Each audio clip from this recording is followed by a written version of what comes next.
And we're live. Here we are. It's Gameweek 38 and it's match day. I'm very excited to be joined by three of the very best. FPL family Lee, Seb and Toby. Thank you all for joining me. Lee, I'm going to come to you first. Massive day for Liverpool Football Club. It's huge, isn't it? The chance for Liverpool to salvage something from, frankly, a season that's been, well, to be honest with you, it's been a very difficult season. Right? We've had so many injuries, so many... Here I go with my little violin. So many VAR calls go against us. It's been a difficult season, but we can beat Palace at home today and Spurs can maybe do us a favour in their game. Then, yeah, fourth is a good achievement, really good achievement. If you'd have asked me 2 or 3 weeks ago, I'd have said, not going to happen. Not going to happen. Especially when Willock puts it in at Anfield in the 95th minute. It cost us 2 points. I'm like, it's never going to happen. But yeah, let's see. Hopefully we can do it over Palace. Yeah, good stuff. And Toby, a big day, well, kind of a big day for Spurs. Are we thinking it's a big day? I mean, you could have a massive say on who gets top 4. Yeah, it doesn't feel like a big day for Spurs, to be honest with you. To be honest with you, I don't want to play in the Europa Conference League. I would rather we finish 8th and we didn't have to worry about it. At the same time, I'd never wish my team to lose, but based on the team we're playing today, I'm sorry, Lee. I don't think we're going to be doing you any favours today. That team does not look like a team that's going to do a job over Leicester. I think fans in the stadium as well is going to really help Leicester. I can't see us getting a result. Mate. There's some huge names in that Conference League. Lech Poznan, Dinamo Tbilisi. Come on, you don't want to go away to Hebrides on a Thursday night. It's bad enough in the early rounds of the Europa League, let alone this. I mean, I'm just not feeling it at all. I'm just really looking forward to this season finishing as a Spurs fan. I'm sure most Spurs fans feel similar. But yeah, of course, we're not worried about the table today. We're worried about FPL points, and there's still a lot to play for in that respect. True. And Seb, FPL points, how are things? Oh, for my team? Yeah, what have you done this week? Oh, I did the most boring thing in the world. I did Hugo Lloris to Edouard Mendy, which Game week 38 goalkeeper transfer. Yes. Yeah, that's so boring. There wasn't much else that really excited me. And I mean, with all the amount of rotation, I didn't think I could. I think I've got about 9 players starting. But likewise, people I was looking at bringing in, I was like, well, I can't guarantee I'm going to bring in someone who's going to start either, especially when like Patrick Bamford isn't starting. So I was happy just to move a goalkeeper that I thought would concede to a goalkeeper who I thought wouldn't. Yeah, nice. I actually have Hugo Lloris starting, Seb. He was my bench keeper, but Areola, of course, isn't starting. So I'll have Lloris off the bench. And in terms of some of the big names, guys, we have, of course, had team news. There's loads of big names to miss out in the starting 11 of teams. Now, many of you will own United players. If you own a United player, there's a very good chance he's not made the team today. It's huge rotation. No Cavani, Shaw, Bruno, a couple of other big names to miss out. Bamford's on the bench. Bale is on the bench for Spurs.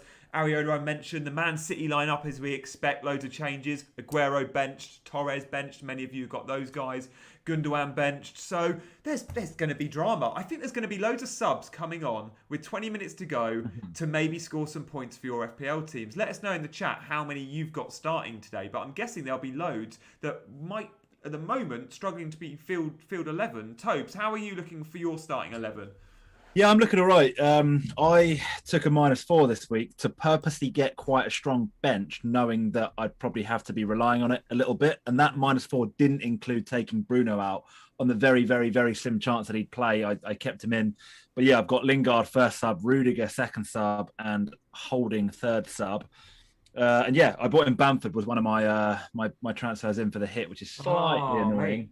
But that was also that's exactly why I didn't do it. I was thinking the same as you two. Yeah. Should I take a -4? To be honest, to be honest, that's not the end of the world. In terms of OR, it's a bit annoying, but the reason I mainly did it is in the main mini league that I want to win. The guy behind me, Banger, he's 40 points behind me, and he has Bamford, and it was kind of a little bit like, well, block him off a little bit. And the fact that we both own Bamford doesn't really make a huge amount of odds, but yeah, I'm pretty confident I'm going to get 11 out this week. Nice. And guys, loads of you are joining us. It's really exciting with 20 minutes to kick off to have so many of you watching. Stay with us for the next 3 hours. Why? Well, you're going to be watching me sweat over Chelsea. You're going to watch Lee sweat over Liverpool. You're going to watch Toby hopefully celebrate Spurs winning because we need Leicester to lose. And you're going to see Seb celebrating a Rafinha hat-trick in front of the Ellen Road crowd. Seb, it's been 17 years since home fans have watched a Premier League football match at Ellen Road. Surely there's going to be a massive performance. You misspoke. Luke Ayling hat-trick, right? Oh, of course. Yeah. Outscoring Dallas as he has all season, of course. He did last week, and he's going to do it again this week. This is my. I hope those stats come true. Yeah, exactly. It's going to be a big one. I'm very excited. Guys, now we're all going to be watching mainly one game, right? Of course, my eyes are going to firmly be on Chelsea. If anyone has an interest in any of those other games, let me know and you can cover that as well. So we haven't discussed this off air, have we? Seb, you mentioned you might have eyes on West Ham, Southampton, if it's possible to get the dual screen. Tobes, your laptop's going to break with 2 games, so you can't. He's only just made it onto here. Yeah, I know. You couldn't hear me 5 minutes ago, let alone get 2 games of football. Yeah. Okay, yeah, Seb, you're thinking Man City might be one. If you can stream City just because I've got those are the 2 I've managed to get up, so I've got City for you. That'd be perfect. So City's another big game, of course, in front of the home crowd. And guys, we'll be keeping you up to date with any goal or an assist or any just big action. I'm following all the games, and we'll be bringing it to you straight away. If anyone sees anything in their game, they'll be interrupting us and letting you guys know. And you guys in the chat, I'm sure, will be updating us as we go as well. Let's have a little bit of time to look at some of the team news. The biggest game for me is, of course, Chelsea-Villa. But first, Liverpool-Palace is a massive game, as is Leicester-Spurs for that top 4 race. Lee, Liverpool team news. Jota benched. We kind of expected that, didn't we? We saw he had trained. We didn't expect him to come straight into the 11, did we? No, and I think Klopp, has obviously got one eye on not wrecking his Portuguese hopes in the Euros as well. Yeah. It's a big game. Of course, we need to win, but I think we're going to have enough firepower on the pitch to beat Crystal Palace. I hope. Don't clip that. But yeah, so Jota on the bench, but also Henderson on the bench, which is kind of interesting. So Jordan Henderson coming back from a long-term injury. I guess a player that we're not going to risk unless we really need to. I know it's James Milner's there as well. He's probably the one that will come on and shore it up should we get into a position where we're 1-0 up, maybe 20, 30 minutes to go. As we've seen from Liverpool a lot this season, the panic stations can set in for Liverpool if they get to that position. Even against Burnley, 2-0 up in the previous game week. And I think Nat Phillips won off the line. Burnley started to turn the pressure up, and it wasn't until the 3rd goal that we started to relax, and then we got 4th, etc. So I'd like to see either Henderson and/or Milner kind of come on and steady the ship in the last few minutes. But in terms of the lineup that's playing, I don't think any changes, Gianni, from previous games. So that is the exact 11 that played against Burnley. I think it's the right thing to do, right? It's a good win against Burnley, good momentum. A lot of these players are playing, obviously, for the last time. They haven't got any European finals or cup finals or anything like that to worry about. So last time for a few weeks for these guys. One last push. Yeah, one last push for Liverpool. Yeah, it's going to be eventful. I'm backing Liverpool, of course, to win. And I really hope Chelsea do. And I just hope, even if they don't, then Spurs can do us a favour. Tobes, you're not too confident with Spurs today. But, Leicester lost to Chelsea in the week. It could still be hungover from the FA Cup. Could we see an increased performance from Spurs? They were woeful recently, the last couple of games. Yeah, I don't see it. It just feels like a real sad ending to Spurs this year. Best players leaving, got no manager, football's terrible, no silverware. I just don't think you're going to see a team that's particularly up for it today. Leicester are going to be up for it. They've got a crowd behind them as well. Looking at the team as well, you got Sanchez coming in for Dyer at the back. You got Doherty coming in for the injured Tanganga. They're not players that have seen much football recently as well. Even when they have, they've been pretty poor defensively. Yeah, I just think that team looks like it's going to leak goals today, and you're kind of relying on a bit of magic from Kane and Son up top, which, we've seen this season isn't outside the realms of possibility. You've got Kane still chasing that golden boot. But yeah, I'm feeling pretty pessimistic about it. I would back Leicester for the win today. James, do you know what? I'm not sure about that, because I just think with Leicester, they've got such a goal difference to make up against Liverpool. They've got to be looking at that Liverpool game saying, well, Liverpool are probably going to win, so we need to batter Spurs here. And I think actually them going full throttle at you might leave some space in behind. We know what Son can do when he exploits those spaces. So I'm maybe not as pessimistic as you, Toby, but your attitude does reflect that of Sam in the other room. She's very pessimistic about this game as well. So yeah, I don't know. Maybe the Spurs fans need a bit of a lift here. I think we do. It's probably just the kind of. It feels like a long season as a Spurs fan, and I know a lot of fans will probably feel that way, but yeah, it's been really hard to get excited about an awful lot with Spurs recently, and I think that the Harry Kane news has got a lot of Spurs fans feeling pretty pessimistic generally about the future. But you never know. When you've got players like Harry Kane and Son up top, you've always got a chance. So yeah, I'm hoping it's a good game at the very least. Yeah, I'm hoping for goals. I think we might get goals. It could be open because We Leicester need to go for we it. famously had the 5-4, didn't we? Spurs Leicester. Crazy I think game. on the last Yeah. game of the season. I think Kane got a hat trick maybe in that game. But yeah, Four, wasn't it? Did he get 4 yeah, assists in one game? might have been 4. Yeah, I mean the game does always tend to have goals in it. So yeah, let's hope for a good game. Yeah. Seb, I'm going to ask you about Leeds, but also I'm going to ask you about Man City because we've not touched on them. And Man City play Everton today, which is, the chance for them to lift a trophy in front of their fans. Amazing season for City. The Champions League is only 6 days away, but we've seen rotation yet again. We all expect Aguero to come off the bench and feature. There'll be loads of FPL managers that have gone with sentiment and given him the armband, which is perhaps a little bit of a bold shout. He was never going to play 90. But are we expecting goals? Because I think City-Everton's going to be a really, really high-scoring game. I mean, we know Everton's defence is all right, especially away from home. If you want to do the home-away split, especially against some of the larger teams, they've probably struggled in the reverse more often than not. But City are just going to do a professional job, aren't they? I mean, you look at that team there; it's probably not far off the team that could play in the final. It's probably stronger than I think many people expected. Mahrez starting, Foden starting, KDB getting some minutes, but Diaz at the back, Stones at the back, Sterling, of course. So maybe we'll go with how the first 20 minutes goes. If City go and get that early goal, they're probably just going to hammer that home. If it stays 0-0 for a while, I don't think City are worried. So they'll probably just continue playing it out. What was it when we watched the Newcastle match the other week where we were like, oh yeah, just easy job for City. They did win, wasn't easy, but they just kept the same style throughout the match. It didn't matter that they conceded from a set piece. They just came back again and kept possession, moved it around, probed for openings. And I think that's what they're going to do again today with Everton here. Everton probably looking to defend, looking to hit on the counter, build a little bit of their own when they can. Yeah, and with regards to Leeds, we're surely going to see Bamford today. Half an hour run out? Yeah, I mean, 60 minutes is often when we make a few subs. Bielsa does make subs at half-time, although with it being the final game of the season and him probably rotating more than I expected, I don't know if we're 1-0 down, maybe he doesn't make the changes at half-time like normal, because maybe he's got in his head he wants Pablo, Gaetano Berardi to get the minutes. They're both starting. So we'll see. Rodrigo's up front. Rodrigo could drop back in for Pablo, who possibly can't last 90. So there's a chance, there's no click, of course. There's a chance we'll see Roberts or Bamford off the bench. I think you're right. We get minimum 20 minutes off Bamford, even if it's just a straight strop for Rodrigo. Yeah. Another big game for the top four we mentioned briefly is my team, Chelsea. I'm going to be watching Villa-Chelsea. Grealish starts. That's the big news there. Yeah. Which is his first start back. He's been playing sort of 20-minute cameos. They've got Watkins, Traore and El Ghazi up top. For Chelsea, it's the strongest. It's the strongest 11 you'd expect without Kante. He's been given a rest. Hopefully he's fit for the Champions League final next week. But it's Reece James playing in a back three again for the third game on the trot with Azpilicueta. That's interesting, isn't it? Yeah, it really is. Yeah. And I think I'd love to see him at wing back today, but maybe like with Vardy, it was okay, let's have James there who can outmuscle and outpace Vardy. Maybe not outpace him, but match him. And maybe knowing Grealish likes that left-hand channel, it's just going, okay, Reece against Grealish, we prefer that. But slightly a defensive move, knowing Reece is so good going forward and Azpilicueta isn't the best. Could today be the day Timo Werner actually scores some goals? We shall see. But he starts. What about Kai Havertz, Gianni? No, Havertz on the bench? That's quite interesting. He had a hamstring strain, and I think there's talk that he'll be ready for next week. But yeah, he is on the bench, isn't he? Yeah, he's benched. Yeah. I think he'll get some minutes. I think he'll get 20 minutes. He's missed the last couple. But Pulisic and Mount behind Werner is an exciting front three for pace. Let's just hope that Werner's for once on balance. And when he's on balance, he can strike the ball clean. But he rarely is because he runs so quick. So yeah, we'll see what happens there.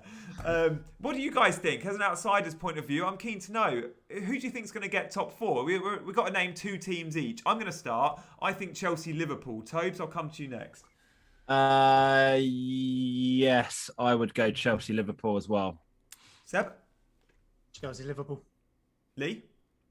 I would say, yeah, that's the bookie's favourite, isn't it? But yeah. It wouldn't surprise me, the season we've had, to have some emotional roller coasters over the course of the next 2 hours. Wouldn't surprise me. Yeah, and it wouldn't surprise me to see Chelsea draw, Leicester win, and we finish 5th and then win the Champions League and still qualify. What is wrong with you lot? Gianni's so pessimistic, Toby. It's like Spurs going down. Chelsea aren't getting top 4. Come on. At least Seb's excited about Leeds. Yeah, I mean, Gianni has no right to be pessimistic about Chelsea. Correct. Since he started supporting them in about 2017, they've had nothing but success. That's mighty convenient, that. I'll remind you, this top I'm wearing is actually there you go. Wembley 2000. I caught this when I was at Wembley watching Chelsea win the last ever FA Cup final at the old Wembley. And guess who threw it to me? Well, I'll give you a clue. It's like a triple XL. It's massive. Tor Andre Flo. I couldn't believe it. So I'm wearing Tor Andre Flo's jacket. And by the way, Got that on eBay, Toby. eBay's a hell of a thing. I was 13 years old and Chelsea weren't very good back then. We won the FA Cup in 97 and 2000. And in 2000, when we won it, guess who we beat? Aston Villa. Come on. It's going to happen. It's a sign. It's definitely a sign. We're 10 minutes to kick off. Stay with us. Loads of you are tuning in. Hopefully, guys, you're going to all be watching a game, of course, right? But you're going to mute that game. You're going to listen to us. And on that game, you're going to get, even if you do listen, some commentary. But you're probably not going to get very fast updates of all the other goals and all the other assists. We will be bringing them to you at the speed of light. It's all very exciting. There's pictures on Sky right now of fans in the Kop end. Come on. Yeah, they'll be absolutely buzzing. How many will be allowed there, Lee? Is it 8,000 or 10,000? I think it's somewhere between 8 and 10, isn't it? Yeah, 8 and 10,000, something like that. Yeah. Yeah. But do you know what? The camera shots, I mean, obviously you'll socially distance everybody in the ground, but it looks full. It looks full. I expect them to make a fair noise inside Anfield today, as they will do in all the other home grounds, right? Yeah, love that. James Morgan. Gianni is the only Chelsea fan I can stomach. 99.9% of them are unbearable. Absolutely love that. That's a compliment, Gianni. Yeah, I'll take that. So guys in the chat, let us know who you're captaining. It's a massive, massive week for captaincy. I haven't checked Salah's effective ownership. I'm guessing it's 150% plus. Let's have a look now. But I mean, yeah, I've gone Salah. Lee's gone Mane. Seb and Toby, have you both gone Salah? Yep, Captain Salah. Yep. Yeah, safe bet. But Mane's a great shout, Lee. I'm loving the thinking there. Tell us about why you've gone Mane. Oh, it's a story that I was so excited to tell you guys, and then it's been ruined in the last 10 minutes, by the way. So I've got to make 30 points up on Sam somehow, right? 30 points. I'm way behind. I'm thinking I've got Willock, I've got Mendy in goal, I've got Dina, I've got a few sort of out there differentials. I've got Rafinha as well, who she hasn't got. Yeah. But I need a jewel in the crown. I needed a real out there pick, an out there punt. And I saw some of the team news earlier in the day about Bruno Fernandes not being in the starting 11 for Manchester United. So I thought, right, out he goes. In comes Mane. I've got Salah as well. So if Salah goes off, don't get me wrong, I've got him in my team. So it's kind of limits that damage. Plus, if he goes off, pretty good chance we get in the top 4. So I'm very happy about it. So I thought, well, Mane captain, let's go for it. Final game week. And if he goes 2 or 3 goals, then I've got a chance of catching Sam. She's just told me she's brought him in as well. Just told me she's done Fernandes to Mane, the same move, which is devastating, to be honest. She's not captained him. So if he does go big, then you never know. But yeah, the whole FPL family narrative was written there. Who has Sam captain? Is she on Salah? She's gone Salah, yeah. Okay. She's gone Salah. So all eyes on Anfield, yeah. Yeah. Mr. Beaks in the chat has gone Aubameyang. We've had loads saying Salah. Aubameyang? Yeah, that is rogue. I think someone in our mini league types. I think Nick may have gone Aubameyang. Nick. I tried to pretend that I was going for him because I thought he was an outrageously bad shout, and Nick actually did go for him, so it kind of worked out quite well. Nice. Yeah, that did. Paul Tanguy has gone Bamford. I feel your pain. I've seen loads on Twitter saying they're going to go Bamford. Yeah, who's your vice, or are you going to get that one pointer? Bamford's going to come off the bench. He will. He's going to score. He's going to score. We've just had a presentation on the pitch for Pablo Hernandez and Gaetano Berardi, which was rather nice. They're both starting, probably explains that a little bit. But yeah, I think realistically, it's one of those where maybe do you bring Pablo off with 10 minutes to go to get that round of applause? Yeah, you do, don't you? That's prime time for Bamford if he hasn't already come on. Yeah, I feel like that's the only reason Aguero's not started, right? Because I don't think Aguero was ever going to play the full 90, and I think they wanted to take him off in front of the fans. Is the game at City, or am I talking complete nonsense? Yeah, it's at City. It's at City. Yeah. It's just getting the round of applause, isn't it? It's getting the limited standing ovation, I think. David Manuel has let us know, and I've just seen it on live FPL. Salah, 188% effective ownership. That's overall. Sorry, that's top 10k. Overall, 136. The reason I kept mine on Salah, after definitely flirting with Rafinha and almost Luke Ayling as well, is I saw so many. I mean, I'm like 120k, not much to play for. I was like, screw it. But I saw so many people going, I'm going to captain this differential or that differential or all this. I was like, well, I'll just go Salah then, and I'll have one over everyone else. Obviously, there aren't that many people on Twitter talking about not captaining Salah or what have you, but probably still as many as we imagined, if not slightly more, I guess. Yeah, fair call. Arjun has gone Rafinha. Guys, Nice pick. Yeah, do we all own Rafinha? I own He's my Rafinha. Seb? Yeah, he's my vice. I think that's a really nice pick. Yeah, Tobes, you bought him in this week? I did, yeah. And Lee, you're on I've got Rafinha. Great. Well, Yeah. we can have brilliant celebrations when Rafinha does well, because although Rafinha is like a popular pick in the community, overall in the game his effective ownership is 29%. So Rafinha scores, we get all right. a decent green off that. So there we go. Lingard, by the way, goes into it with this game week with 76% effective ownership in the top 10k. Bamford 63%, Kane 83%.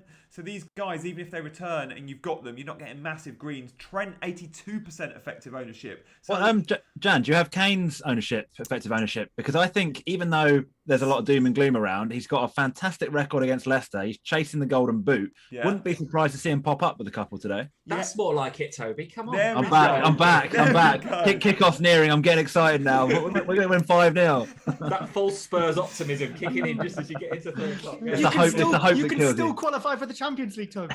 It's still on. You can score enough. Well, all the teams above us get docked 14 points. Exactly. Yeah, exactly. Yeah. It could happen. Could happen. They've all rotated too much. They're going to get dot points. Effective ownership of Kane 77, in the top 10k 83. So yeah, he's fancied, but yeah, not too many have given him the armband. I need Gareth Bale to come off the bench and score the winner. He's like 2% effective ownership in the top 10k. Loads of captain Iheanacho as well. Piaz has. Jesse Lingard captain from Baha. Love that. Cool. J-Links, yeah. Someone's captain Willock as well. Nice. Captain Aguero, Alex. Yeah, look, he might come on and score that winner. You could see it. Aguero's been there. He's done that, and he's got the t-shirt or 10. So yeah, exciting 90 minutes of football we've got. This is the first time this season we've had all 10 games. It's nice not to have that drip feed, Lee. If you missed, I love this. Yeah, I've really missed this. It's cracking. I have totally missed it, yeah. And I'm looking forward to next season getting back into a bit more the swing of it in terms of the, whatever you like to watch, the BT Sports Score or the Gillette Soccer Saturday, whatever it is you watch, the 3 o'clock games. Don't get me wrong, I love a Super Sunday as well, but that kind of, I don't know, some weekends this season have been a bit drawn out. If you have a couple of games that are 0-0 or a couple of games where, for example, you've got an FPL defender playing in a game and all you're doing for 90 minutes is just hoping that defender keeps his clean sheet and doesn't concede. It's not good for your health, that, to be honest with you. It's really not. Plus, also, there have been a few Sundays where there are like 4 teams involved where like literally barely anybody's got any FPL action. It's like West Brom, Burnley, and you're like, it's just, it's all about the chaos of just kickoffs all over the place. It's so much better. Yeah. Hey, Gianni, I was just looking at the Modern Cons League for Fantasy Football Scout. I am 6 points ahead of Az, and I would say he has a better team. He's captained Rafinha. I've captained Salah. Has he? He's got Harrison. I've got Bamford. That could be a little bit of fun. Is this like a scoutcast war between like two of the former and the new guy? There's a bit of rivalry there. It wasn't until I just noticed, but it totally is now. Worth noting, we're both like 120k, so it's kind of like the war to be the least rubbish. Thank God I'm not in that mini league. Why am I not in that mini league? I mean, come on.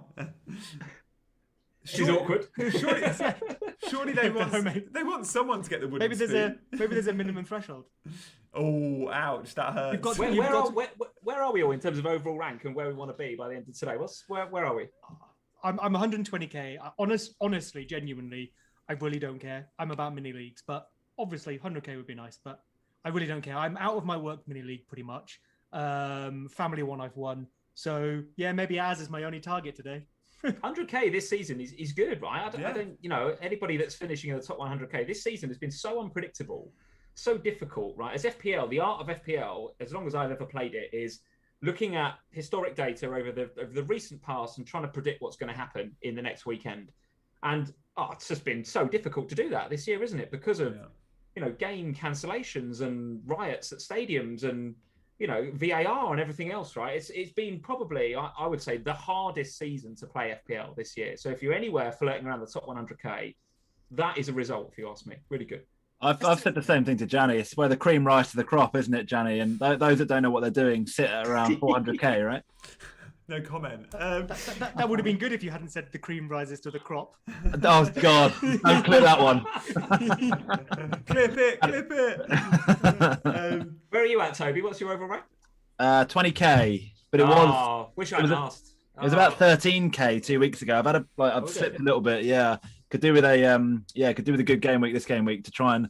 It feels a bit out of touch, but yeah, a bit out of reach. But yeah, that top 10k was the aim, but that feels a little bit out of reach now. Thank God, because I couldn't live with it if you got top 10k. I'm at 400k-ish, slightly over. And my worst ever finish is 385k. In 13 years of playing, I've missed out on the top 100k 3 times. I've checked all the numbers this morning because I knew this question would come. So it's going to probably be my worst ever finish. If I need a 40k green arrow to finish within the top 385. It's doable. Doable. So it's doable. To be fair, and at my rank, those 40k greens are quite doable. Like when I've had greens, yeah. I got a 150k green recently. And it wasn't a worldy week; it was just a good week, So it's possible, but yeah, what a season! I have realised this season, if you get off to a bad start, it's really difficult to get a kind of top rank. You get respectable rank back, but to get a top rank after a bad start is almost impossible. Like I've had a fairly good few months, but it was just the start was horrendous. Anyway, Copper singing "You'll Never Walk Alone." Oh, I've got to turn it up. I'm going to go on mute so I can turn it up and listen to it. Love that. Chelsea just coming out as well. The graphic shows Reece James at right centre back. I bought him in last week. I really hope he plays wing back. This is a really big game for Chelsea Football Club. Those Chelsea fans that are watching will feel it. Liverpool fans, Leicester fans, if you're watching, it's going to be it's going to go down to in 90 minutes time plus half time in the next 2 hours. We will know, but it's going to come down to the last few minutes. I think it's going to be tight. Great graphic just appeared. Harry Kane's 48 goal involvements in 48 appearances this year. So he needs 1 goal or 1 assist. He needs a goal involvement to have 49 out of 49. That'd be pretty good, wouldn't it? It'd be great to get 50. Season. If he gets 2 and gets 50 from 49, that'd be amazing. That would be cool. Hit his 50. We've got kickoff here in the Leeds match. Nice, good stuff. Yeah, same at Anfield. We're underway. I'm about 10 seconds away.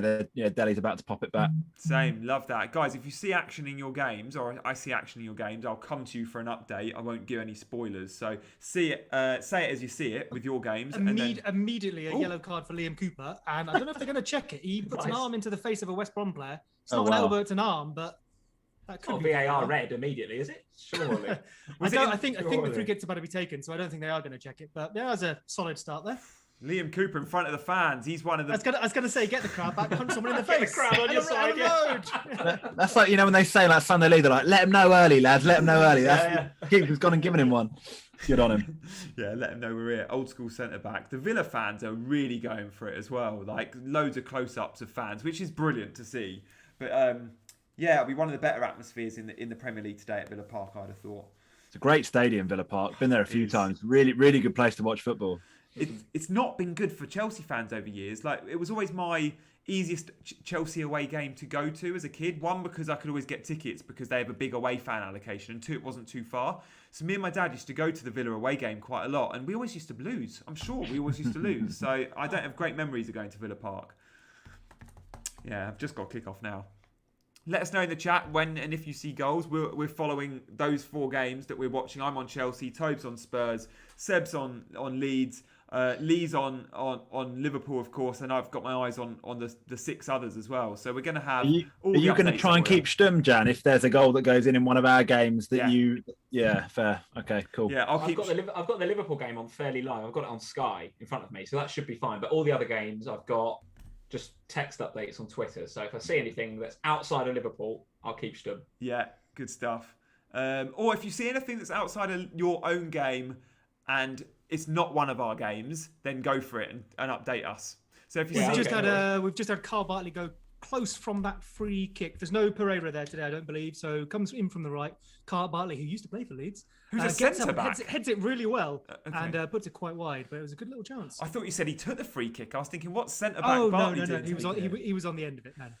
Yeah, I assume no VAR retribution for Liam Cooper then. Said that got waved away. Just a yellow. No action so far in any of our games. When's the first goal going to be scored? I'm going to go minute 11. We should have done quids in, shouldn't we? First goal scorer. So I get the old Super 6 that you used to do like on Saturday when we had games all at the same time. Yeah. Because obviously with enough games, you often found that minute 8, minute 9 was good. Oh, Zaha's been greedy. So Zaha gets the better of Nat Phillips down that side. I don't know where Trent is for anybody. He's gone walkabout. So Zaha getting in behind Liverpool, a bit worrying there from a Reds perspective. Yeah, shock, exactly. And he had not just the goal at his mercy, but he had two that he could have pulled it back to, Townsend and somebody else. Can't think who that was until I see the replay. But yeah, it was quite a straightforward pass back, I'd suggest. But instead, tried to beat Alisson at his near post. So of course, Alisson gets the foot on it and they get it away. But again, worrying for Liverpool. They're just showing it again. He probably would have been offside. But nevertheless, Zaha in behind that Liverpool backline. Lee, where were you when the Alisson goal went in? What a piece of theatre that was. Talk us through it. I was at home watching it, and it was quite incredible. It's quite incredible. It's absolutely my moment of the season because Liverpool, honestly, we were kind of lucky to be in that position. I think West Brom had one ruled out through VAR not long before that, which in my opinion was kind of harsh. I think Crystal Palace here really putting us under pressure. Townsend just been fouled by Gianni Wijnaldum, edge of the box. It looks like it's Liverpool's right-hand side. Palace's right-hand side, I should say. So Palace started well here. Mason not Mount phased at all. Sorry, Lee. Mason Mount just went really close. He actually shanks it. It's a half volley. It's about 5-10 yards wide. But yeah, it dangerous. Comes from the knockdown. But yeah, back to you. Good start for Palace. Yeah, good start for Palace. Good start. And before they take this free kick, I was at home. It was an amazing moment. It really, really was. Trent put it on his head. Absolutely, like on a sixpence, didn't it? It was brilliant. But let's just talk through this free kick. We've got Townsend here on the right-hand side about to whip it in. One man in the wall, which is Salah. We know what Liverpool are like defending from free kicks, not that good. And oh, goodness me, he's gone very close. And Alisson tips it over the bar. Corner to Crystal Palace. They've started very well, Crystal Palace. Really well. Liverpool looking nervous. All over them. And Palace, of course, have got Zaha, who has said yesterday he'd be open to a move, like he is every summer. And when the season draws to a close, Zaha is usually playing for a contract or playing for a move, and he can up his game. So he'll be one to definitely watch today. Chelsea off to a great start at Villa Park. Grealish and Mount, a little bit of camaraderie between the two of them. England teammates and good mates, of course. John McGinn's gone down as well. It looks like he's got a knock and might receive a little bit of treatment. Kovacic with a heavy tackle there that's gone unnoticed. Looks like there's been some action for you, Seb. I'm going to come to you. I've just seen a chance for West Brom. I think it was Maitland-Niles on the left into Casillas' hands. Leeds looking to counter now, but Johnson has it as his feet. So nothing just here yet, but maybe I'm about to catch up to something. Yeah, I'll stay with you. Leeds intercepted in the middle. So we have Pablo Hernandez on the right, coming down with the ball. He has played it into, I think that's Rafinha, over to Jack Harrison, and we have a goal for Leeds United. Rafinha to Jack Harrison, I believe. I think it might have been disallowed, Seb. There's really? There's a bit of VAR involvement. Yeah, we've got a flag up. Yeah, you're right. We've got a flag up. So we'll have a That's a shame. That'd have been big for FPL. That. Yeah, Rafinha captainers, the likes of ours would have been laughing there. Oh, that is a very long way offside, unfortunately. Oh, is it? Who? Oh, wait, would have been Rodrigo. Sorry, not Rafinha. That would have been Rodrigo with the assist. Oh, okay. But yeah, he's a full player offside. No lines required. Rafinha dodging FPL points again. I can't believe how many points he's dodging. This guy. He should have so many more. I really like him, Seb. I don't know how you feel about him and his potential move in the summer, but if Leeds can keep him next year, what a player you've got on your hands there. I think he's a fantastic player. I think we'll get one more year out of him. Like, unless someone gives us silly money or he's super unhappy, there's just no reason for him to leave. He's newly signed, 4.5-year contract, I think. He's 24, so yeah, good years ahead of him. Maybe a chance over at City just to save Edison there. I think that was Dominic Calvert-Lewin coming in from the right hand side. Just sold him for Bamford. Hat trick incoming. I bet a lot of people did that move this week, to be fair. DCL to Bamford was a pretty... for sure. Yeah. Well, I spoke on Breakfast Club this morning. Should it be Bamford in or Antonio Trent's in behind it. I already had Antonio. And I went Bamford over Antonio. But it wasn't... I was always favouring Bamford. But yeah, Antonio was probably more nailed to start. But, difficult. Grealish, by the way... Naughty off the ball, sort of barges into Jorginho, who goes down, trying to get him sent off, and ref looks at it and they Man give City are in. Oh, it's a good save again. I think that might have been Mahrez. Good save from Pickford, in down the right hand side. Could have cut it across. Oh, Jesus, sorry. Could have cut it across. Goes for the shot at the near post, and it's a good save from Jordan Pickford. The front three for City, Seb. We've got Foden left, Mahrez right, Jesus down the middle, have we? I'm guessing Sterling will be up there. We've got Sterling starting. Oh, Sterling started. Okay. Does that mean I've Foden's really playing midfield for once? You'd think he would be. It's De Bruyne, Fernandinho, and Foden. How would you Mahrez, Sterling, and Jesus. That'll be the first time this season. Second time. Second time. He did it once earlier in the season as well, when I think Gundogan and De Bruyne weren't in the team. Yeah.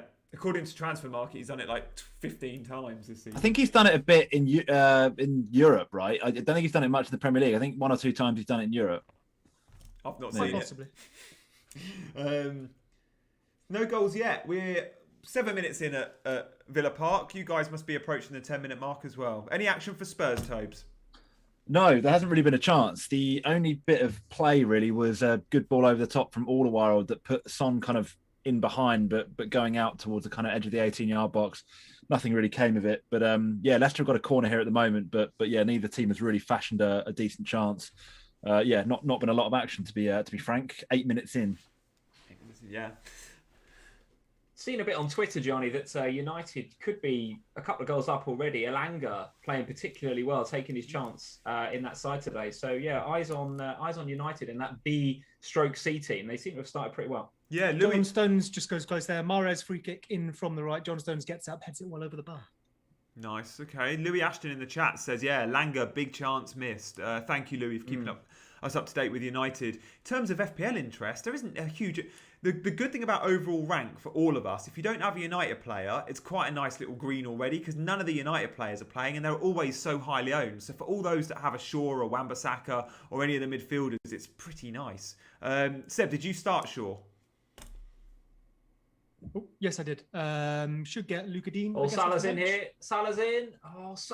He's just taking it a bit wide. There's a nice through ball from Gini Wijnaldum, I think. You've got to settle for a corner there, Liverpool. But Salah just getting the right side of the defender there. Sorry to interrupt, Seb. It looks as if it was Mane actually with the pass. Salah keeps himself onside. It's Tyreek Mitchell that has to come over and cover, I think. Salah just gets it a little bit caught under his feet. So corner Liverpool, but better from Liverpool, right? The first sort of 7-8 minutes looked a bit nervous and Palace were whipping in set pieces, the sort of balls that Liverpool hate to defend against, but just starting to ramp it up now, Liverpool. Villa, Marvellous Nakamba has just threw himself at a ball that Mason Mount shot on the edge of the box. It's going top bins. It's Mason Mount. Of course it is. It's like an arrow into the corner. Nakamba out of nowhere just throws himself at the ball and blocks it. Brilliant block. But Chelsea, this is the best we've started a football match in kind of... Actually, we started the game really well against Leicester, but we've been starting slowly, and it's nice to see us out the blocks. Villa haven't had a sniff; they can't get out their own half. You were great against Leicester a few weeks ago. And we started so well. Chelsea really come out the blocks really fast. So I don't know what it is about those Tuchel kind of team talks before the start of games, but he gets them up for it when you need to. So it sounds like to be fair though, again today. To be fair, that Leicester-Chelsea game, I imagine the Leicester team was probably out on the beers for 2 days straight before that game, right? You say that, yeah, and they probably were. Like, there's no way Vardy wasn't curing a hangover, but surely, like, top 4 for them should have been... You would have thought Brendan Rodgers would have been trying to keep them grounded, because, for him, top 4 is everything. But it was great to see us come back, and I'm guessing you guys all saw the viral video of me celebrating the FA Cup final goal. Yes. How good was that? Seen that? Absolutely seen that. One of many Chelsea viral videos from that evening. Yeah, I know. The one from the stands. Jesus. Yeah. Can we have a goal already, says Skander. Skander, your time will come. Historically, in game week 38, we get goals galore. Goals galore. Apparently, Chris Wood has missed 2 big chances as well for Burnley. I know a lot of Chris Wood owners out there. David Munday won't be happy with that. Samantha thinks Kane might go to Chelsea. Interesting. We might speak a little bit about that at half-time. I can't see it personally. But yeah. Oh, come on. I'd be surprised given the outlays you've just made, especially in the upfront position. You've got Timo Werner, you've got Kai Havertz who are going to occupy those positions. Daniel Levy. But... Daniel Levy just wouldn't deal with Chelsea either. He never has, and just wouldn't. It would be too unpopular. Would Harry Kane go to another London club? Seb, I'm going to come to you for City if you've got eyes on screen. Okay, no problem. Nothing here at the moment. Ball cleared up the field. And we have City in possession of the midfield on Fernandinho. Foden definitely playing in midfield there. He's right in the centre circle. Coming down the left, so just waiting for something to happen. I like it when we get these sort of... I'm going to come to you now. Just before it does, Seb, United have gone 1-0 up. Elanga, back to you, Seb. Ooh. Cool. Cheers. City are just playing around the middle. I'm further behind on Sky, which is City at the moment on BT. So there's every chance we've got a little wait here still. Playing around as they do, just in the middle with Riyad Mahrez over to the left. Kevin De Bruyne coming in. If he scores, I'll be mad. Kevin De Bruyne has scored a goal. Riyad Mahrez assist. A shot from outside the area. All season holding on to Kevin De Bruyne. Couldn't afford to get him back in this week. He scored a goal. Fair play. Classic Kevin. both Andy and David this morning on Breakfast Club have Son in their 11s, and I said to both of them, "Oh, Liverpool in big trouble him here. out. They're in big trouble. Liverpool lost it in midfield, and it's agonisingly wide from Townsend. I tell you what, Liverpool doing their best to shoot themselves in the foot here. Klopp is fuming down here on the sideline. Natty Phillips giving it away in midfield. I tell you what, these centre-halves are going to cost us a Champions League place here. Absolutely, really, really bad from Nat Phillips, although he was given a bit of a hospital ball from Trent out wide, and Townsend is clean through, absolutely clean through. Alisson does what Alisson does best and makes it difficult for him in terms of the angle, but Townsend really should have put Liverpool 1-0 down there, should have put Palace ahead. Wow, I don't know how Chelsea aren't winning either. We've had a couple of sort of half chances, but one really good ball in from the right. It might be Mount, it might be Aspi, but 7-8 yards out, Werner's head, he just doesn't get a good enough contact on it. He should be hitting the target. Should he be scoring? Possibly not, but definitely hitting the target, and it goes wide. Another big, probably go down as a big chance missed by Timo Werner. Shock, yeah. That was a really, really nice finish from Kevin De Bruyne. You can imagine how it was. You know, he's just sort of left of the box, strokes it nice and low, curls around Pickford bottom corner. Really, really nice finish. Apparently, Dan James gets the assist for the United goal. Elanga, of course, with the goal, which means, yeah, we've got a couple of clean sheet wipeouts already. With the Wolves, those that have got Wolves defenders, maybe there's a few. And those were Luca Dean, clean sheet We nearly wipeout. had Jack Harrison in here. Pablo Hernandez plays the ball through the middle. Jack Harrison is struggling just to get on it. Sam Johnston comes out. It's in the area, and Johnston elects to slide and kick it away. That's some very bizarre goalkeeping. The KDB goal, his ownership will be so low. That's a really nice differential for that. And there will be a few that went, oh, Chelsea's so close. All the joy is coming down the right with Azpilicueta. Again, it's a ball in that no one can get on the end of. So far, we've not had Martinez save points, but I fully expect him to get a lot to I think it's a good shout on KDB, by the way. Yeah, I think we're going to say the same thing. Yeah, because I think genuinely, what a great differential. I don't think he's played since the beginning of May, right? So when's the Champions League final? 29th. So I think it was pretty, I wouldn't say assured, but we spent all season trying to second guess the Pep roulette.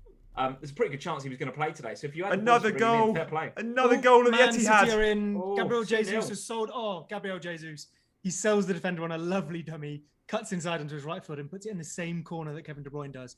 Not sure on the assist yet. We'll see on a replay here, but that is 2-0 City. Gabriel Jesus. Wow. Vardy's in hit. Oh, that's a penalty, I think. Yeah? No, it's not. No, he's not giving it. VAR might look at that. Sanchez got outpaced by Vardy. It looked like a foul. Vardy's claiming for it as well. You know when you see a player's reaction, you kind of know on a player's reaction.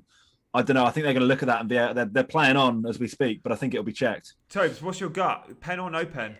It's a Kevin De Bruyne assist. Oh my word! I think Kevin De Bruyne this week. I looked at it Son to Kevin De Bruyne was on, just not enough money, and thought not worth a -4. Turns out it was worth the -4. Tobes, I think they're still looking at it, are they? Yeah, without the commentary, it's hard to say. Vardy's just ballooned it over. So now Vardy's running over to the ref now, getting him to check it. But I don't think it certainly hasn't been given yet. I'm just watching the replay of it now. Sanchez comes across. Ooh, that looks like a penalty to me. Alderweireld trips him. I think that's a pen. Oh, wow. We Chelsea fans, Liverpool fans, we do not want Leicester getting a penalty here. I'll stay with you, Tobes. It looked like, VAR's looking at it now. It's going to be given. Alderweireld trips him with his back leg. It's 100% a penalty. It's going to be given. Hugo Lloris, who Seb has just owned, who people in the chat have been saying he looks like. Can he step up and Leeds United goal. I have no idea who scores that. Rafinha puts in a corner, and it might get a little touch. Rodrigo looks to have scored it. It might get a little touch before it gets to Rodrigo at the back post. So we'll see about that. Could be a Rafinha assist. Ooh. This has been given. Yeah? It's been given as a penalty. It is a penalty. He just trips him. Stonewall pen. Wow. We'll see. Is it? I'm guessing Vardy's going to take it. Is he close to taking it, Tobe? Should we stay with you? Yeah, but not really. He's got the ball now. He's just about to spot it up. But yeah, it might be 30 seconds or so before he actually hits it. Poor defending from Alderweireld, to be fair. Yeah, by the way, the first goal came in the... Go on, Seb. Oh, go on, Gianni. Oh, no, you're good. So you're going to say, the Leeds United goal, Rafinha takes the corner, it comes in. Gaidana Baradi is at the near post. I don't think he gets a touch. Jack Harrison is this close. Rodrigo just gets there ahead of him and scores. So I think it's Rafinha assist, Rodrigo goal. Vardy just stepping up to take the penalty now.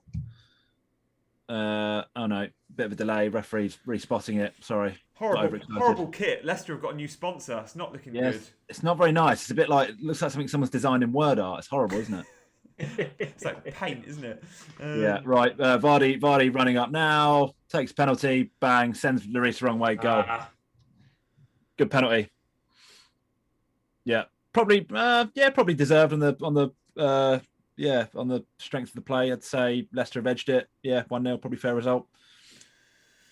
Oh, so who got that Leeds goal, Seb? Rodrigo goal, Rafinha assist, as far as I can see. You reckon that was a pretty clear Rafinha assist, was it? I don't think Berardi got a touch at the near post. We're gonna have a little look at interestingly, FPL. SofaScore have given it to Berardi, actually, interestingly. So some debate over that. I'm not sure I saw much of a touch on it, but then, with two screens here, it's a little bit small, so maybe. FPL have given it to Rafinha at the moment. Nice, okay. Yeah, wow. We've got a couple of goals. We've had United going 1-0 up, City are 2-0 up against Everton, Leicester now are beating Tottenham, Vardy penalty, Leeds have just scored against West Brom. Oh, what a miss! What a miss from the young man, Williams, from the back corner. Comes in from, sorry to interrupt you, Gianni. Corner comes in from Robertson. Lovely corner. And Williams just completely loses his man. Completely loses it. I don't know what Palace are thinking there. But Williams, he's got to bag that. He absolutely got to bag it. It's a shocker. Liverpool missed a sitter. The young man, Williams, the centre-half. Just gets too much on. It's like he's got a spoon on his head. It just goes over the bar. Shocker. He definitely should score that. Definitely should score. Again for Chelsea, close. Edge of the box, Mason Mount hits the target. Good save, steady save, but Martinez a save point. Werner wants a penalty. Does it strike a hand? Ref says no, they're playing on, but VAR will surely have a look at that. But yeah, it's all Chelsea. All Chelsea. Oh, come on. Aspi down the right. It looks like FPL have given that assist to Rafinha, so that's good for Rafinha owners. Oh, nice. Oh, West Brom jeez. They were very close. Ball comes in and a header, which Kessie kind of palms away and gathers on the second attempt, but not super confident there. You've got to give a pen for that. It's Nakamba. His arms are earlier on in the season. It's one of those. Game week 1 to 18, you get the pen. His arm's not in a natural position. It's up. I still think you should get a pen for that in game week 38, but I don't think it's going to be given. Play continues. But it bounces up, hits Nakamba there. His arm's like that. No pen given. It's another penalty not given to Chelsea. Bit of news here. Fofana is down and not looking in a good way at all. Wouldn't be surprised to see him come off here. No Johnny Evans today either, right? He's not in the team either, so they're a bit short at the back at centre-back. It's still debatable as to whether he's going to come off or not, but he's not looking too happy down on the pitch at the moment. It's one of those where you can sort of tell by a player's fate. He looks like he's like taking the tape off his socks and stuff. I don't know if he's going to carry on here. Where the camera pans to Wes Morgan. Is Wes Morgan on the bench? I don't think so. Oh, maybe he is. I think it's his last ever game, isn't it, for Leicester? I think he's retiring after this. Good. Fofana's actually in tears. Oh, wow. Okay, that's almost certainly going off then. Yeah, which makes me think he's done something quite serious because he's probably got, I don't know, is Fofana making the French squad? Probably isn't, is he? No.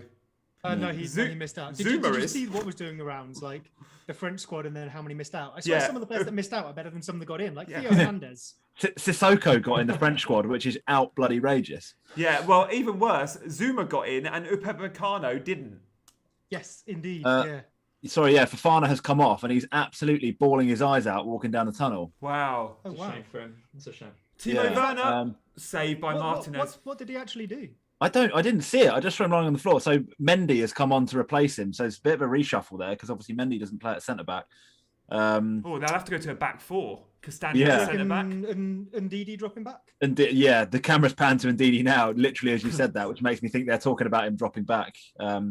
Strange one. I didn't see the injury, which often the ones where like a player goes down off the ball are often the worst ones, aren't they? I don't know, maybe hamstring, but he walked off. So yeah, I don't know. Strange one. Yeah.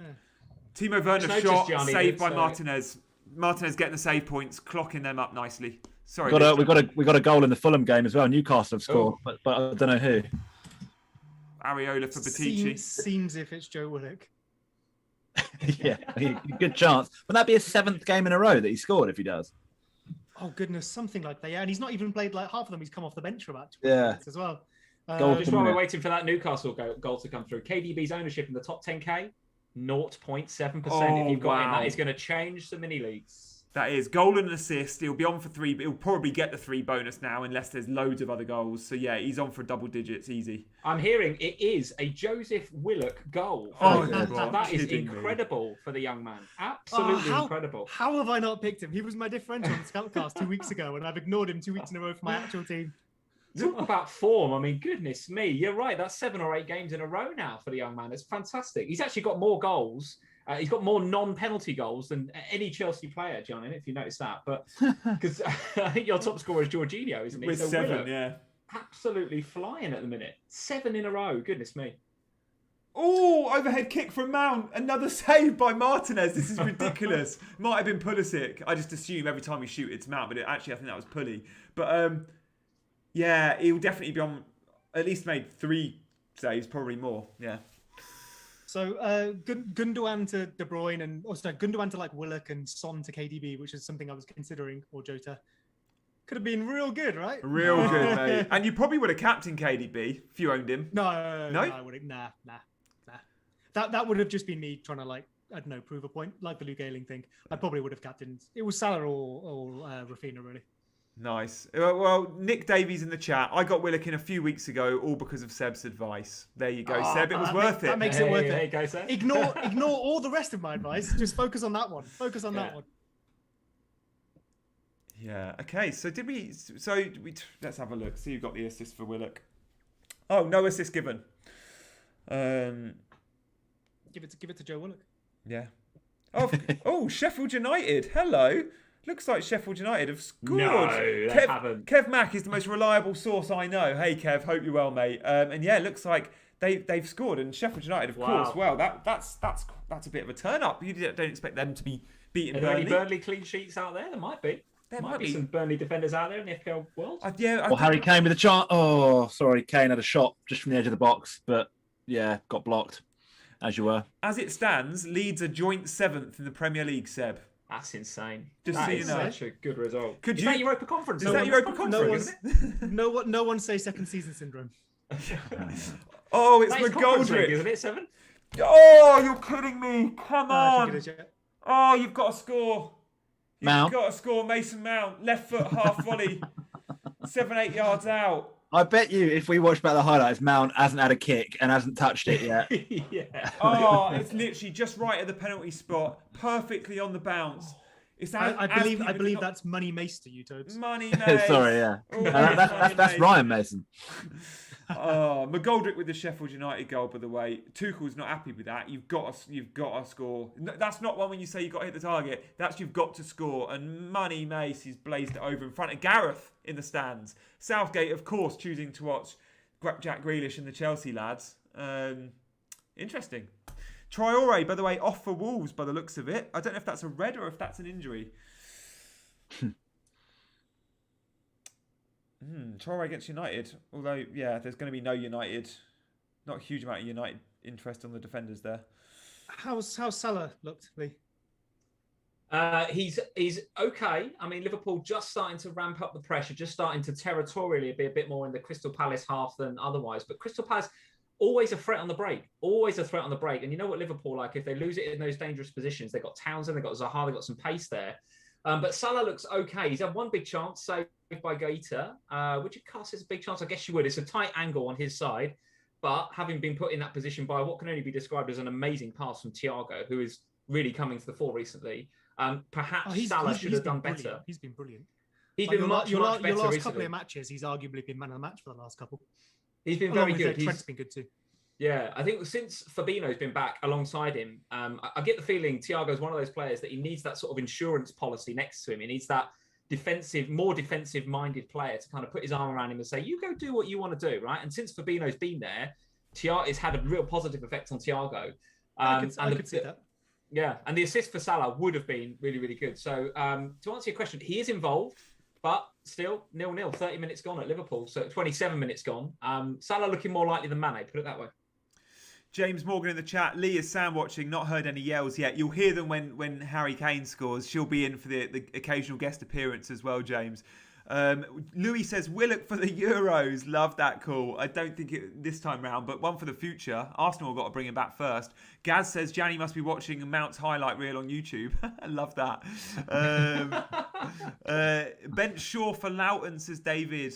Well, yeah, I mean, Shaw's not playing. Loughton's conceded. Look, yeah, it happens. Sheffield United, one last hurrah in front of their fans, because they're probably not going to be in the Premier League for a while yet, in my take. So yeah, hopefully they're having a good day there in Sheffield and making the most of Premier League football for what might be the last time in a while. Just had. Oh, sorry, no, after you, Seb. I was just going to say we've had a graphic come up on the Man City Everton game. You know how they split it into the action areas in the thirds? Yeah. 1% of action has taken place in Man City's defensive third. So that probably describes the game pretty accurately to you, I'd say. Wow. No, yeah. Luca Dean, how's he looking? Oh my God. Iheanacho's. Oh my God. Wow. Sergio Reguilon has just given the ball away like he did twice against Villa as well. Put Iheanacho clean through, who's then just somehow blazed the ball out on the outside of his left foot out for a throw-in. One of the worst finishes I've seen. Honestly, it was so bad. I'm just seeing the replay again here. Horrendous play from Reguilon, passing it back across his goal. Iheanacho goes to set it out and like boots his other foot with it, and it limps out for a throw-in. Incredible. What is going on with Reguilon recently? He had a terrible game last week, didn't he? What is unbelievable. Yeah, I felt a bit sorry for him. It was one of those where just everything he did was terrible. And he's clearly a good footballer, but I just think, like a lot of the Spurs players at the moment, he looks completely devoid of any confidence. And yeah, it shows. When he's played earlier in the season and been confident and free flowing, he's been great. But yeah, defensively, he is a little bit suspect. I think needs to cut the errors out. Yeah. You'll be pleased to know Fabianski's made a couple of saves, Tobes, for West Ham. That's still on a clean sheet. I've got a little birdie just told me West Ham has scored as well. Oh, okay. Yeah, go West Ham by the looks of it, yeah. Good stuff, yeah. Kev's also confirmed that. Is Jay Lings involved? We'll let you know as soon as we've seen it. Fabianski, maybe. Jay Lings is so last month. Antonio. Yeah. Fabianski header. That Antonio again, Seb. Up in the 30th minute for a corner. What did you say? Oh, wow. John McGinn just went so close. I thought he'd scored. He'd set it wide. And it was sort of left foot, far corner. Wow, that must have been close. Looks like it was Bowen with the goal. You shouted him a little while ago, Johnny. I know it's probably quite a while ago now, but got some returns there. Yeah, probably was. It was when Antonio was injured, I think. I think that sounded like a dig. It wasn't meant to. I genuinely remember you shouting him when he looked good. Yeah. So for score is saying Pablo Fornals with the goal. So okay. Confirmation on that. Yeah. So Twitter saying Pablo Fornals with the goal. I think maybe Bowen assists then. My bad. Someone in the chat had said Pablo Bowen, and I went with Bowen. Okay. That's one of those. We've all got Antonio. You know, lots of people got Lingard. So you see a West Ham goal, and you're like, cool, some involvement, and then it's these players that no one owns. Yeah. It's always the way, isn't it? It's good that it's a wipeout for Foster if you don't own him. Clean sheet wipeout there. Quite highly owned Foster. None of us have him, Gianni. Was he playing? I swear someone said Foster wasn't playing. He's benched, isn't he? Was he benched? Yeah. I think so. Oh, I just assumed he was starting because of the 2-on, 2-off thing. It was his turn, wasn't it? McCarthy started the last two. Yeah, no, McCarthy's starting today as well. McCarthy did start. Oh, come on! Liverpool, seriously. Salah getting in behind his man again, which is becoming a bit more of a regular occurrence, which is good. So Salah's got the beating of the fullback on this side, which is Mitchell. He lays it back to Wijnaldum, who could shoot, but instead lays the ball across to Mane, so it comes all the way across the penalty area, and Mane just lacking a bit of composure there, just takes it first time and loops it over the bar rather than doing what you'd expect from Sadio Mane, which is to just take a touch and belt it in the bottom corner. So yeah, it's been an even sort of game for the last sort of 5 or 10 minutes. Nat Phillips has had to have some attention to his head. He had a cut on his eye, so that killed the game's momentum for a little while. But yeah, Liverpool really need to ramp this up, really do. As do Chelsea. As it stands, it's Liverpool 5th on 67 points, Chelsea 4th on 68, Leicester 3rd on 69. It's all Liverpool though, Lee, by the sounds of it. Palace started but... It is. I mean, and Robbo and Mane get 2-on-1 down his side, and Mane's in just a nice position. All he needs to do, he's got the opportunity to either cut back in on his right foot, or he can play it across to Salah, and he kind of does neither and just plays it to Gaeta, who sort of like apologetically picks it up. So yeah, Liverpool getting in behind there, getting in the nice areas, but again, decision making and execution in the final third really, really letting them down. They will regret this because Palace do look dangerous on the break. Another goal for West Ham. Oh, here we go. Oh, go on. Surely a bit of Lingard and Antonio involved in this one. Let's hope. Yeah, no Antonio for me, please. Seeing as I went Bamford. I'd like it not to be Lingard without having Lingard. Looks like it might be Fornals again. Fornals again no with way. a Kufal assist. So there are some Kufal owners out there. Sam's one of them. Kufal with the assist by the looks of it. Someone in the chat has just said holding disallowed goal for offside. Imagine. Ooh. Oh wow. Well, he's my third sub holding. Are you gonna get that deep? No, don't think so. Okay. Oh, Konza and Mings are clearing absolutely everything. We are crossing a lot of footballs today. I don't know why we're going so wide so often, but Chilwell and Aspi are putting so many crosses in. Timo Werner's not the best in the air, and yeah, they're mopping up everything. Konza and Mings. A Villa just, I guess, forcing you wide into those areas where that's what you've got. Especially with your shape, you're naturally going to maybe funnel that way. Yeah, I think You've so. got Pulisic as well. I'm guessing he likes to draw wide, so there's probably quite a lot of space there and maybe less in the middle. Especially if you've got Douglas Luiz, who does quite a good job in that sort of holding role. I don't know if he's playing today. Nakamba's playing. I think maybe not then. Yeah, but again, he does a similar role, doesn't it? They're like for like, those two. Leo Wang says he started holding, gutted. Soufal assist is nice. I think David Munday and Andy, I think, were both bringing him in this morning. So don't know if they both went through with it, but that was their plan.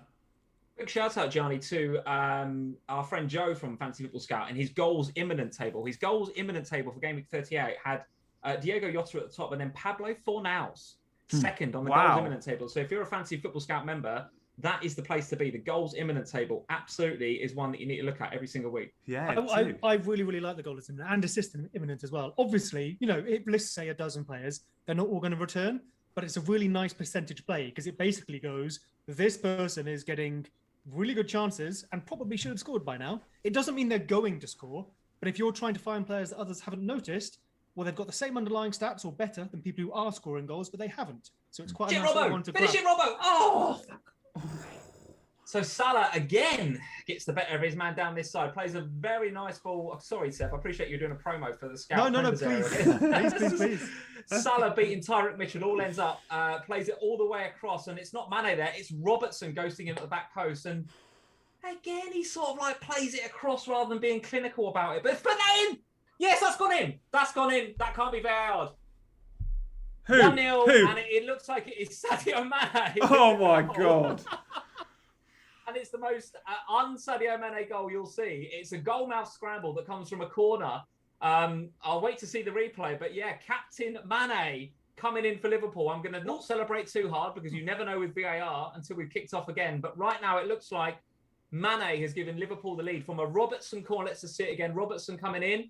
Great header from Williams. It comes off of Firmino's shin and Mane just taps it in.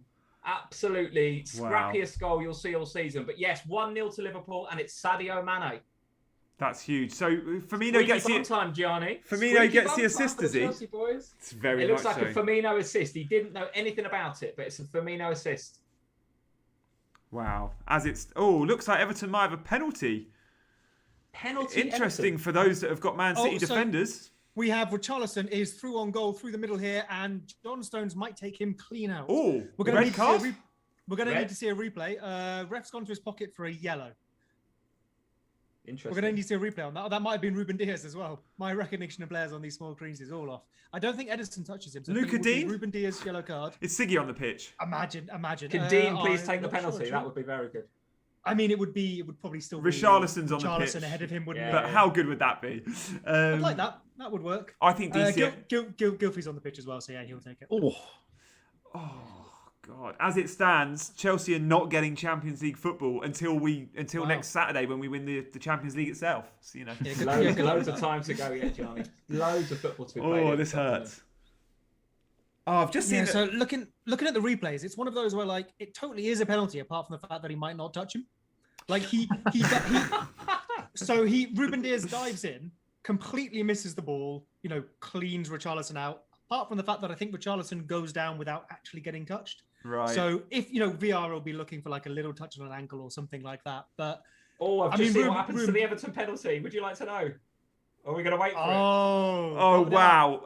Go we've seen Scott Carson make a save recently. Is that another Man City penalty save? That's Twitter is saying save by Edison from Sigurdsson. Oh, wow.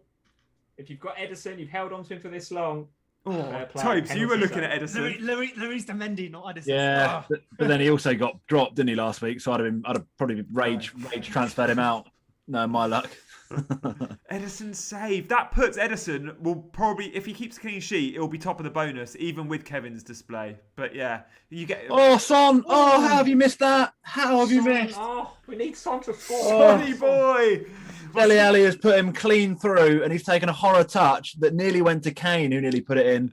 I'm just seeing if he's offside now. I don't think he was. No, he was miles onside. How have you not put that in the back of the net? Oh, Son, Unbelievable. come on. It's a good save from Everton as well. Like the penalty, it's savable, obviously. Nice height, but Sigurdsson goes, pretty far to the corner. Edison just guesses right and takes it, and not enough power on Siggy's penalty to get there before Edison palms it away, tackled out for a corner. Seb, was that their only chance they've had, really, Everton? I mean, it looks like it's been kind of one-way traffic at the Etihad. Oh, yeah, I think that's like the one, apart from DCL earlier, that's like the one time we've seen Everton come forward. And it was a break from the halfway line, Richarlison one-on-one. Wolves have equalised at United. Semedo. Wow, okay. Semedo. Clean sheet wipe out for all those that don't have United defenders. Game week 1 pick Semedo. Yeah, right. Nice tweet from our friend FPL General on Twitter at the minute. Scenes when Edison scores a pen later after saving them. Wow, Imagine. That would be interesting, wouldn't it? If we Love finally that. see Edison on a penalty in game week 38. Going into next season, his ownership would be like 50%. If we knew he was on pens. Oh, Grealish. Got a little break in the play here at Anfield, Gianni. Unless there's something you want to report, I was going to give you a quick update from Anfield. No, I'm just seeing Grealish has got a free kick. He's got a free kick, but I can't. Oh, okay, he's miles out. That's fine. It's going to be a cross, and it comes in now. I was going to say it won't lead to anything, but now I have to. Yeah, cleared. Go on, over to you, Lee. So Anfield, after a brief break in play from Phillips having a cut above his eye, and he's got the black tape around his head. It looks as if his centre-back partner Williams has got the same thing now. So they're taping him up, putting the odd Vaseline on the cuts, but it's the sting out of the game's just gone a little bit because of it's been a bit stop-start with some of these injuries. But Liverpool in a good place now, I think. They've got they've got the goal up. It's similar to the previous game actually against Burnley. I know the scoreline was 4-0 against Liverpool, but Liverpool did not look comfortable for the first 10 or 20 minutes, and Burnley could have and maybe should have scored in that game. And it's been the same today. Oh, there's a scream from the other room. Oh, come on! There's a scream from the other room, Toby. I'm gonna be about a minute behind though, so I'm gonna do one of those Seb things where I go, and Spurs are knocking it around the back. What's that scream of? Shouting in the other room. It looks like it might have been. Well, I'm going to come to you, Tobes. I'm going to come to you. It's definitely been a goal. Yeah. Not sure okay. where. Right. Okay. Kane's just picked the ball up. He's just robbed someone. How far behind are we? It's just all Kane. Kane's taken on the entire Leicester team. Right. It's gone out for a corner. So it's an anti-climax, Toby, when you're brought back 3 minutes behind. Heung-min Son takes corners. Oh, Sonny takes corners. And for Chelsea, by the way, are currently 5th in the Premier League. Chelsea need a Spurs goal here. I think it's definitely a goal. There's definitely been a goal, unless it's been disallowed. But yeah, Son is taking the corner. So yeah, I could do with a Son assist as well. Right, here we go. Son, one arm up in the air, outswinger, whips it in, bang, loops it, out to Matt Doherty. It's Matt. Oh, that's not Matt Doherty. It's still not gone in. Son assist. No. Kane. Yes, it's Harry Kane. I think it might have been a Son assist as well. Oh, go on. I think it took a bit of a nick off someone. If it took a nick off another Spurs player, it won't go down as a Son assist. Obviously, might need to see it again. It was a little bit scrappy in the end there. I've got the replay on it as well. It's Son that brings it in. Yeah. No, it either comes off Delhi or Everton defender, I think. Okay, let's sorry, not Everton, Leicester. Oh no, I think it comes off Soyuncu. I think. Yeah, but Son weren't the intended target. Well, who knows, mate? We're not mind readers. Calvin Phillips scores. Yeah. A free kick from the left. I thought Rafinha was going to take it. He was over it. He leaves it to Calvin Phillips. I think he's shooting. I don't think he's crossed, and it goes in the near post, goes low at the near post, beats Sam Johnson when it possibly shouldn't have done. Calvin Phillips goal, Leeds United 2-0. No idea on the assist, I'm afraid. I didn't see who got fouled. I reckon Son's getting that assist. It comes off Luke Thomas on the way to Kane. I'd be surprised if he doesn't get the assist. I would be very surprised if he does get it. Although after the Bruno debacle in the week, who knows where that assist is going. But it's definitely not the intended target, is it, Tobes? I know you and Tobes like bad goalkeeping. You need to see the Johnston on this later. That is very, very, very poor. FPL have officially given it as no assist, the Tottenham one. Okay. Officially, but subject to change. Well, normally it says TBC, doesn't it? But this one just says none. Oh, okay. What are we saying, Toby, about that finish from Harry Kane? Oh, it's beautiful, wasn't it? Ruthless. Really, nice really good. Wasn't an easy finish. Made it look very, very easy. Just plucked it out the air. Just put 30 million on his price tag, isn't he? Yeah, well, hopefully it's a rocket up Salazar's at half time as well for the golden boot, and he'll come out and get a second half hat-trick. Yeah. That's true. Forgotten about that. Massive news. Chris Basham has hit the woodwork. Oh, huge. That is huge. Sheffield United 1, Burnley 0. It's all Chelsea. Another corner comes in. It's just cleared. Mings and Konza and Nakamba are chucking themselves at everything. And it's another save point for Martinez. Okay, just to Seb, while you're there, just so Calvin Phillips gets his goal, how good has he been? Maybe we'll have this conversation at half time, but it feels like a good time to have it. How good has he been for you? And I think Leeds massively missed him, although they did cope when he wasn't there over the spell of his injury. But what a player. I mean, yeah, you've said it. We've done better recently when he hasn't been around, with Robin Koch and Pascal Struck taking that role. But the system is very much built around the thing he brings to the team. So, yeah, absolutely. He's been wonderful for us. And I think he deserves that England place. But does he deserve... Everton nearly in there. I don't know. Ooh, maybe a shadow penalty. Richarlison and DCL both together there trying to get in. Could have been offside, but cleared out by Edison in the end. Firmino! Villa scored. Oh, they have, haven't they? What's happened? Oh, no. I've not seen it yet. I just caught the chat. Villa scored. You're joking, Villa. I think something's happened at Villa Park, and I think go on, Jan. Talk us through. There's going to be a corner from Villa. They've not had a sniff. They've not had a sniff. Mason Mount own goal. It's not. I've still not seen it. We're seeing Mings and James having a bit of a tussle in the penalty area. The ball still doesn't come in. It's going to be the left foot of John McGinn. Rolled out to Bertrand Traore, the former Chelsea forward. He bobbles it. He hits it into the ground. It's a bobbler and somehow loops into the top corner. He scuffs it. He shanks it. And it's top corner after bouncing in. No one's marked him. It's a training ground routine. It's one of those corners where he's gone, I'm going to pull it back towards the edge of the area. No one's there. Left foot swinger at it. Bobble, top corner. Riyad Mahrez has just hit the bar. From outside the area, similar position to KDB. He goes high, hits the crossbar. I think it would have been a Sterling assist. Bertrand Traore, the former Chelsea lad, has just Chelsea in trouble. Chelsea in trouble. Massive trouble. It's Werner on the edge of the... Target assist there for Traore. If anybody's holding on to Matt Target. Oh, it's who's marking him? He comes from nowhere. I think Rudiger's let him go. Werner's let him go, and it couldn't be more nestled in the top bin. Banger's got Matt Target on his bench. That's good news. Oh wow! Was it a Target corner? Yeah. Ouch. Pablo Hernandez assist on the lead. Oh, Vardy's in here. Oh, it's a wonder tackle from Davinson Sanchez. He was clean through and he's come out of nowhere. Davinson. Well done, Davinson. That's a good thing he's done in about 3 years, to be fair. Yeah, out for 5 minutes. 5 minutes added on here at Liverpool. As I was saying, there's lots of head wounds going on. Certainly our centre halves in the walls, putting their head in everywhere at the minute. So, yeah, 5 minutes. We've had one of them at Anfield, but Liverpool in control of the game. I'd be disappointed if we didn't go in 1-0 up here. So, yeah, gone a bit flat, but that's okay. We're 1-0. Guys, as it stands, Chelsea are still top 4 on goal difference. Oh, my days. Is that how it is? That's pretty cool. Right now. Would it be Leicester slipping out, yeah? Chelsea Leicester slipping out. I've just seen the Bertrand Traore goal. It's a horrible scuff, isn't it? Oh, they've just shown it on Sky as well. So yeah. It's a proper training ground routine, and Werner and Rudiger both let him go. It's a shocker. They just let him go. I mean, he should not be able to get a shot in there. That's terrible. Yeah, and he hits it into the ground and still just loops into... Mendy gets close to it, but you're not saving that. Yeah, currently Chelsea 4, 67 with plus 22. Leicester 67 plus 20. I've got tight. It's ridiculous. Got to say as well, Leicester dominated the first half an hour. The last 15 minutes has been like pretty much all Spurs. Spurs have been really good the last 15 minutes. Wow, we need Spurs here. Where's my Harry Kane shirt? You haven't got a Kane shirt. I haven't. Half time at Leeds United.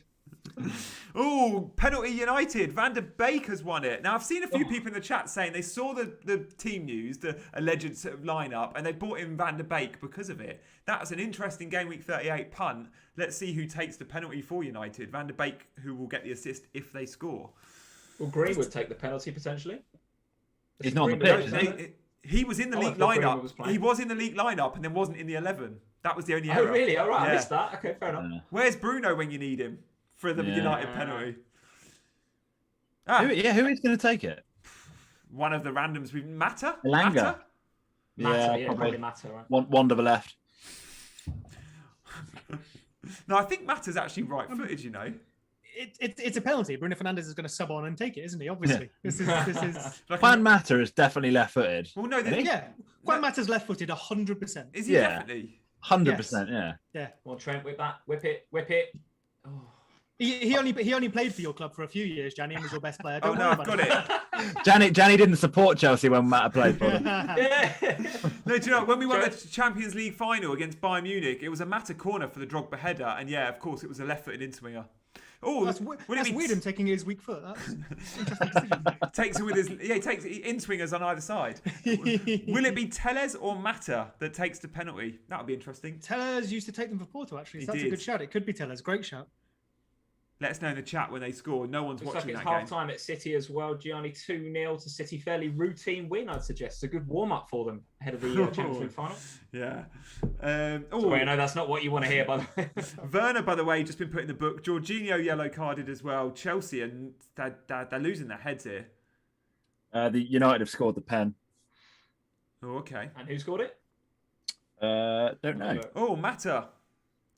There you go. Juan. On his probably last game for United, he'll surely be released in the sold in the summer. I don't think. Yeah. Oh, Salah, what a touch, Salah. What a touch, Salah. Oh. I tell you what, if Salah doesn't get something from it, he's got to get something from this game. He's beaten Tyrick Mitchell. Tyrick Mitchell's retiring after this game, by the way. He'll never play again.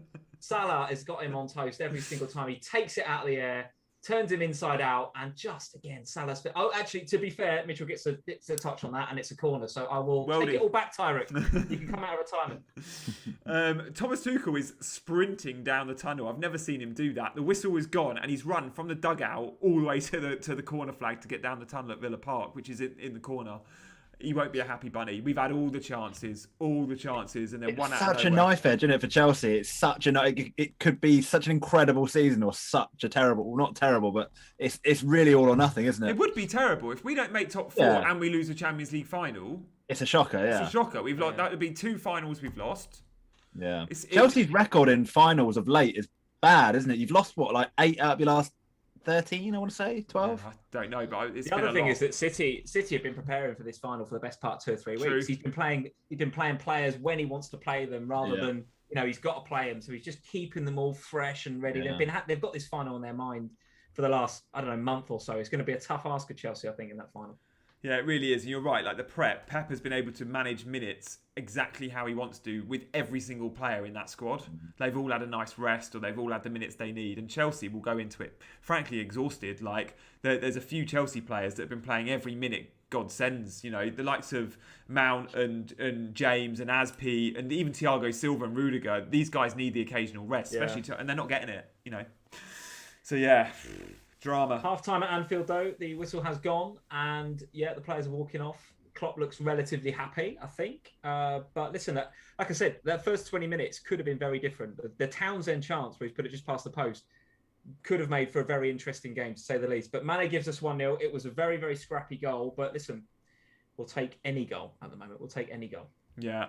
Interesting that we haven't had many sort of celebrating that Kane goal. Let us know in the chat if you went for Kane captaincy. We all own Kane, but don't know if many went captaincy there. And with his record against Leicester, I guess we just played the fixture, didn't we? We just didn't love the fixture, but yeah, he was my vice captain. If I hadn't gone Salah, it would have been on Kane. But yeah, I just think you look at the record, you look at the Golden Boot, you look at the fact it's probably Kane's last appearance for Spurs. It's he would want to go out with a bang. And yeah, Spurs have actually been good value for it. As I say, last 15 minutes, they were pretty good, created a few chances. Dele Alli's been good, actually. I know your favourite player, Gianni. But yeah, he created a huge chance for Son, which he really should have scored. But yeah, really, really interesting second half coming up. You sort of wonder, don't you? Like, do the players go in now, check their phones and go, oh, here are the scores? Do you think they know? Mustn't they? Do you think they look? Must do, I think. yeah, the I think they do. Leicester players, the Chelsea players, the Liverpool players, they must know what's going on. Yeah, because Leicester know they've got to score some goals here, right? It's all about a goal difference, and yeah, they need to know that, right? Even 2-1 might not be enough. Who knows? Yeah, all the half times are in. Arsenal 0, Brighton 0, Aston Villa 1, Chelsea 0, Fulham 0, Newcastle 1, Leeds 2, West Brom 0, Leicester 1, Tottenham 1, Liverpool 1, Palace 0, Man City 2, Everton 0. I've always wanted to do that one. Sheffield United 1, Burnley 0. West Ham 2, Southampton 0. Wolves 1, United 2. I wanted you to do it like, they do in the radio and score report where they're like, Tottenham Hotspur 1, Everton 1. I was thinking, how long have we got? Yeah. So old school. So all the half times are in as it stands. Liverpool are on third, 69 points. Chelsea fourth with 68 points. And Leicester 67 points. Okay, it's not goal difference. I'm just going to refresh. Yeah, no, it is. Yeah, Leicester also on 67 points. It's goal difference, with goal difference. Yeah. So 2 goals in it. Currently, Chelsea getting top 4. But there's going to be so much that happens. We've heard from Tobes with an update on the Spurs game. Seb, I'm going to come to you. On the games you've had your eyes on, Man City, but first Leeds. Leeds looking good value for their lead. I mean, looking like normal, really. Yeah, good value. Yeah, 2-0. But West Brom have had their chances. We've been fortunate with how few goals we've conceded lately, and I would not be surprised to see West Brom get something here. There's been a couple of saves from Kiko, a couple of dodgy moments from Kiko, a few moments of last-ditch tackles and whatnot. I definitely expect us to win. We could probably score a couple more goals, but I wouldn't rule out West Brom getting a goal here. Yeah, and Man City? Exactly what you would expect, apart from that penalty, which was pretty much the second attack I can think of for Everton. And it started in their own half with basically a ball over the middle or through the middle, sort of over the top, with Richarlison, I think it was, one-on-one with Ruben Dias, got brought down in the area. Sigurdsson misses the penalty. But other than that, it's been all City. Mahrez has hit the bar. There's probably a bit more coming in the second half. Yeah. And looking like good second half to the first half for your boys, Lee. Yes, for sure. That's actually a really good way of putting it. I mean, like I say, the goal was scrappy, but there were Liverpool, again, plenty of opportunities. As we've seen in recent weeks, been pretty wasteful, actually, in front of goals. So it's not for the sake of not creating opportunities. And like I say, Salah getting the better of Tyreek Mitchell 9 times out of 10. Firmino doing his thing, not any big chances, I would say, necessarily, except for the assist on the goal where he could have put that in.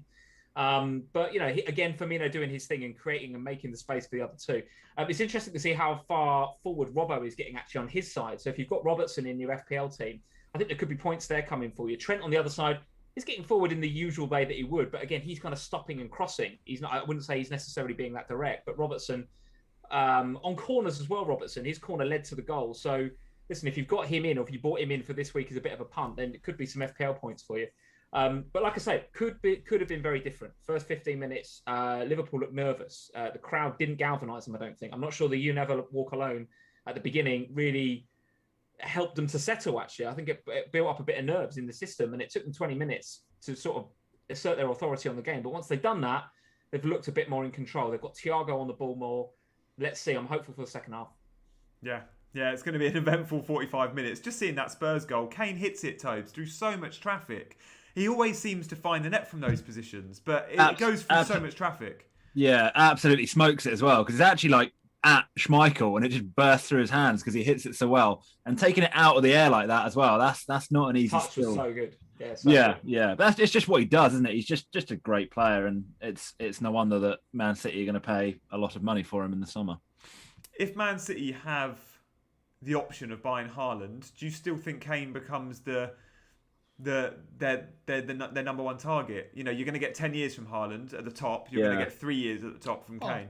I think you'll also get. I think you'd also get Haaland for less money as well than Kane. Not necessarily. I just think when buying Kane, you're buying more than just the player. You're buying like Spurs talisman. You're buying. He's not club captain, but he's as good as. He's such a huge and iconic part of Spurs. He's also English, so you've got the English tax on there. It's also to a rival. You've got the rival tax on there. It will cost more, I think, to get Kane than it would cost to get Haaland. And yeah, like you say, Haaland's got a hell of a long time. He's got 10, 12 years at the top. Kane's got 4 or 5 maybe. So yeah, Haaland's a better investment. But Harry Kane, proven in the Premier League. That's not to say that I don't think Haaland wouldn't do well in the Premier League, because I think he would. I think he'd be amazing. But yeah, I don't know. There is probably the allure of Harry Kane. Is Harry Kane? He scores 30 goals a season in the Premier League happily.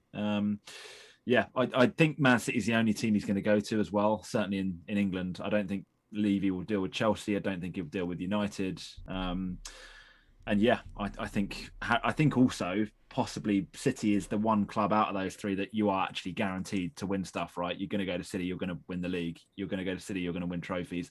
United you're not guaranteed it at the moment. Chelsea are not guaranteed it at the moment. He's at that age. He wants to win trophies. Man City, I think, is the natural fit. Is there a world, Toby, where he doesn't go? Where he doesn't go? Because listen, Daniel Levy, you know what sort of fee he's going to demand, and it's a high one. Yep. Here we go. Cup of tea from Sam from FPL. Oh, look at this. love that. This in here. It's fabulous. Yeah. Let's give your thoughts on the Spurs. In fact, Toby's talking about a world where Kane stays at Spurs. Would you like to be involved in that conversation? Yes. Yes, He's okay. on his contract. He can stay. There we go. Yeah, we can just pretend everything's going to be okay. I'd be all up for that. I'm going to go for a bio break. You take the hot seat. Go on. There's definitely a world where Kane stays. Yeah. He says, "You've got 3 years on your contract, Harry. Sit down, be quiet." Yeah. He's also part of him might have the Jimmy Greaves record in his mind. He might have the Shearer record in his mind. Obviously, if he goes to Man City, he could still get the Shearer record. I would say it's probably a 50-50 coin toss as to whether he actually goes, because there are so few teams that can afford him, and I don't think he'll go abroad. He strikes me as a family man. He's got young daughters. He's got a wife who I think are all quite happy and settled where they are. I don't think he'll leave the country. And Happy I think and settled in London, though, Toby. Happy and settled in London. I don't know. I don't know. Not so sure. And to be honest with you, I kind of feel as a Spurs fan, I'll be devastated if he goes. Of course I will. But equally, I kind of get it. I kind of get that he wants to win trophies. He wants to win things. And in the 4 or 5 years he's got left at the top, I don't think, sadly, he's going to do that at Spurs. And Man City represents pretty much guaranteed titles and trophies. And it's going to be tough for Levy to turn down 150 million. I think it is. It's a hard one for sure. I don't think it's nailed on though. I think the press believe that it's guaranteed to happen, whereas I think it's 50-50. Yeah, I agree. I don't think it's nailed on, but the bookies I've just checked odds checker. The bookies have got Man City at about an evens bet. Spurs you can get at around evens with some bookies, and then it goes to sort of 3-4 to 1 at United, Chelsea, and then Real Madrid at 20 to 1, PSG similar. So the bookies have it as he either goes to City or he stays at Spurs. Yeah, I think it depends on who we get as manager. Whoever comes in as manager, I think will have a big impact on whether Harry Kane stays or not. But I mean, he's not playing like somebody who's left the club. Like he's a proper professional, is Harry. So he's going to play on till the final day. It's just a shame, really, that this has all happened in the last week of the season, because it's definitely slightly unfortunate, isn't it? Yeah. If it had just waited until next week to come out, that would have been a lot better, because I think quite as badly as we did against Villa, and there wouldn't have been quite so much bad feeling in the stands. Yeah. Genuinely think from Levy's point of view, Kane leaving this summer, or at least next summer, is actually his preference, because we know he sees them as investments, assets, whatever you have. Like you mentioned a minute ago that Kane's got 3 years on his contract or whatever. At the end of those 3 years, he's worth very little to you, because he's a lot older and obviously has less time left. He could sign a new contract, but it'll be massive wages and there'll be no value left in that asset. Yeah. I'm not saying he'd try to push him out or anything, but if he can get a silly fee for him, and this is probably the summer to do it, I reckon he might, want that more than keeping him. And then, if you get 150 million, I know the jokes about the Bale money and how you spent that, but it is a chance to improve the team. Whereas if Kane leaves in 3 years, you've lost that opportunity and still don't have Harry Kane. Yeah. It's not the end of the world if Kane goes. Like when Bale left, I think it felt kind of similar. It felt we had a global superstar. We had one of the best players in the world, and it was devastating. But we recovered. Pochettino came in, and we did amazing things. Harry Kane goes, it won't be the end of the world. We'll recover. We'll get other players in, and I'm sure we'll give it a good go in 10 years probably by the time we actually I'm confident that Daniel Levy does, despite what a lot of people think, have the interests of Spurs front of mind, and he'll make the decision which I think he thinks will be in the best interest of Tottenham. Whether or not that turns out to be the right one remains to be seen, but we shall see. Sam, I do think go on, sorry, I was just going to say on Haaland, I do think I think, remember reading that Haaland might not leave this summer, but I do think he's the smarter move for City. Yeah. In terms of goal scoring, he probably has similar potential to Kane in terms of converting goals over his career. He's going to be cheaper, and they're going to get, maybe even like 8 years more out of him, 10 years more. Also, look at the players City signed. When was the last time they signed a player who was at peak or post-peak? It's all before peak. Yeah, also possibly a bit more marketable, maybe. Haaland, he's kind of got a bit of a, he's good in interviews, isn't he, Haaland? Not that Kane isn't, but he's a bit more kind of like he's the kind of bloke that a sponsor would really get behind, and he's a bit kind of almost like a bit of a bad boy image. Yeah, I don't know. As a whole package, I do think Haaland represents a better investment. He might even be sponsored by Puma sorry. as well. I need to check that. If he's sponsored by Puma, that would be the one. Sam, if Kane goes to City, that's one for FPL next. That's a set and forget captaincy option next year, isn't it? If he goes to City, I can never own him again. I like that loyalty. That'll be. When we sign Haaland, I'll have to get him and captain. Yeah. Yes, that's the spirit. Love that. Right, the other half's back. Yeah, you go. You go. Enjoy the second half. Imagine though, Daniel Levy playing 4D chess, be like, oh yeah, we'll sell Harry for 150 million to City, then sign Haaland for 70 million the next summer. That'd be amazing. Yeah. Oh, looks like Bamford might be on, everyone. Looks like Bamford might be on. Oh, really? We've kicked off. I completely missed it. I was enthralled in our conversation. I'm going to run to the loo before Chelsea kicks off. I'll be back. Bamford has come on, and it appears to be for Rodrigo. Oh, that's nice. So, I mean, anyone who made that transfer, I guess, fair play, you've got something out of it. But now Bamford's got every chance to go and get a goal himself. Yeah, and Rafinha's still he on. May well do. That double up yes, is he on. is. Yeah, that's the only transfer I can see here. Because Hernandez isn't playing 90, is he? I think Arsenal have just gone 1-0 up, which as it stands puts them in the Arsenal. It puts Arsenal in the conference, Europa Conference, and Spurs not. You don't really want it, do you? I don't. Weirdly a good thing for you, yeah. Yeah, but I don't want Arsenal finishing above us is also a really bad thing. There is nothing good that can come out of this. It's horrible. It's such a double-edged sword, that, Toby. Because the Europa Conference League, I'm with you. I actually think you would be looking to avoid that and finish 8th and not be in it. Yeah. So for Arsenal to take that pleasure off of you on the last day of the season could actually be them doing you a favour. Yeah. I just have to stay off Twitter for a few days if Arsenal do end up finishing above us. But ultimately could be a blessing in disguise, I think. Speaking about club legends with Harry Kane, we've just seen some highlights of Pablo in this first half at halftime, and I know it's only West Brom, so it's nothing too special, but he's so good. I've missed him this season. Just those little touches and little passes that only the likes of him and KDB. Not saying he's anywhere near KDB, but just in that moment of taking a touch, spotting a pass, and executing it, he's in a similar conversation. He just lacks a lot of the other skills KDB has, but he's been so good for us at this sort of turn of being a Championship club into this Premier League club. It was his goal that kind of got us promoted, not officially, but really turned us into thinking, okay, it's a nailed thing. And he's been so good this first half. I'm going to miss him. It probably hasn't had enough airtime, that, by the way, because Leeds have had a fantastic season, no doubt about it. And if they finish top half, which they undoubtedly will, it's an amazing season. Yet you've done it without Hernandez for the majority of it. I mean, that's gone missing. I think not many people have spoken about that. Yeah, I mean, just to say, Nicolas Pepe got the goal for Arsenal. Guys, so something's happened in the Chelsea game. Mendy's coming off. Coming off? Oh, wow. Oh, whoops. I can see Kepa on the bench taking his gear off. I've just obviously walked into it. Oh, we're going to get another Sarri moment where he's like... No, I'm not coming on. Oh, Christ, this is not pretty. I should have just not done a transfer. Yeah. I paid no attention to it for about 2 days, and then at about 2 o'clock this afternoon just logged on and was like, let's see. Because I thought I could stress about it for like 3 days and just ruin the start of my weekend. So I just left it. And I've ruined my weekend anyway. He's my keeper in FPL as well, but having conceded, I'm not too upset about that. Yeah, he was on for 2 points. That I made the transfer. Yeah, Kepa's on. That's not great. And also, we want... Why is the game kicking off? What? Why is he on? Is there an injury? It's got to be an injury, right? Hang on a sec. Has there been a goal? No. Are you watching the right game, Jan? Are you watching like a rerun from a couple of weeks ago? Hang on. I can't see what's going on. There's They're Mason kicking Mount off. Why are they kicking off? There's not been a... Is it the start of the second half? Just really late? That is how second half start. Yeah, but the second half should have kicked off 5 minutes ago.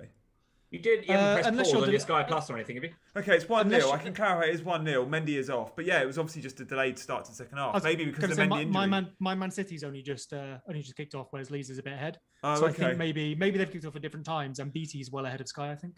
Okay, good. Yeah. Well, Mendy is off. Kepa's on. So yeah, we can kiss goodbye to the Mendy scoring the winner from a corner like Allison did last week, because there's no way Kepa's going up. One of my big differentials just coming on, by the way. Matai Vidra on for the second half. Come on, Matai. Oh, looks like Antonio might have a knock. Antonio could be off injured, according to the shock.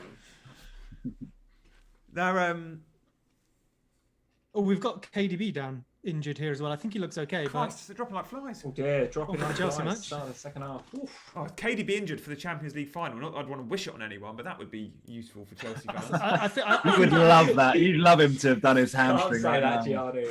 I think he's okay. He's back up and defending a corner. Apparently, Aguero warming up at the Etihad. Oh, so close. Matt Target's just cleared off the line. So close. And it's Pulisic. It's going in. He sends the keeper the wrong way. And Matt Target. Oh, what a move that is down the left with Timo Werner. That is what he can do. When he stays onside and he does get in behind, he's so dangerous. And on his left foot, he rolls it across the box on the penalty spot. Pulisic goes for one corner, hits Target. It looks like it's going to go in the other and just goes by the post. But it's sort of in slow-mo. Martinez is watching it. He thinks it's going in and it's not. Ouch. Corner from Chelsea cleared. Are the chat saying Soufal has done something? Soufal goal, according to the chat. No. Imagine. Wow. I think Monday and maybe Andy brought him in, you know, from this morning's chat. Oh, smooth moves. It was a good shout. I listened to David talk about on the is it Scout Picks article, maybe on Scoutcast this week. Somebody said it that actually that Southampton were weak down that side. So if you were going to bring in a West Ham defender, it's a good time to bring in Soufal. Goal and assist wasn't what we kind of expected, but fair play if you brought him in. I think Sam brought him in this week, by the way. So that's a great shout. Tobes, over to you. There's been drama. Oh, really? Oh, you are kidding. Some drama. I'm going to be a while behind. Don't worry about me for a minute. Okay. Looks like it's another penalty to Leicester. Oh, really? Oh, wow. I just Tottenham, sold Vardy as well. I sold Vardy last week.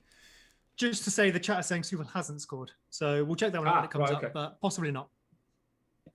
Okay, Maddison plays the ball through. Oh, yeah, another Stonewall penalty. Sanchez, shock.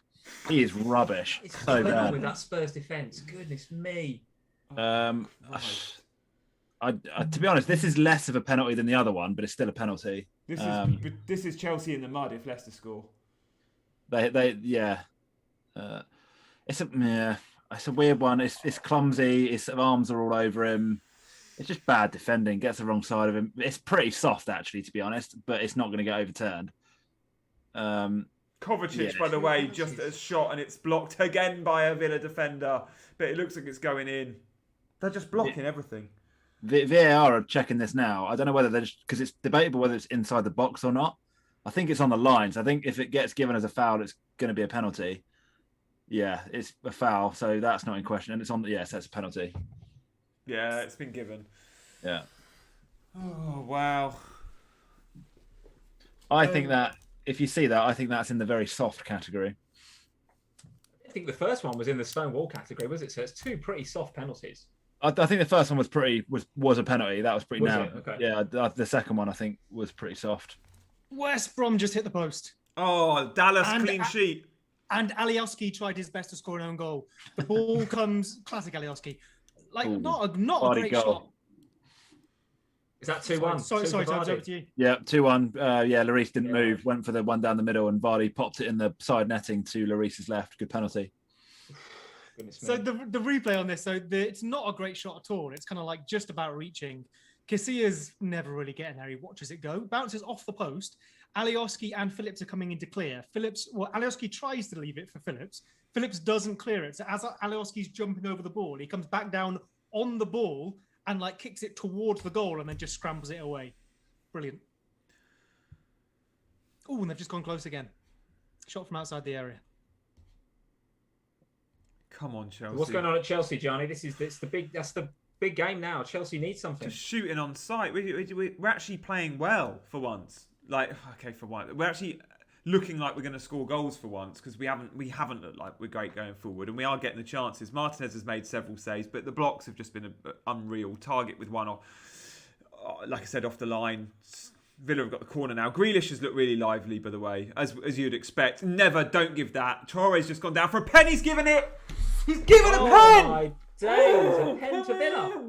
Jorginho, who's on a yellow card, by the way. Jorginho.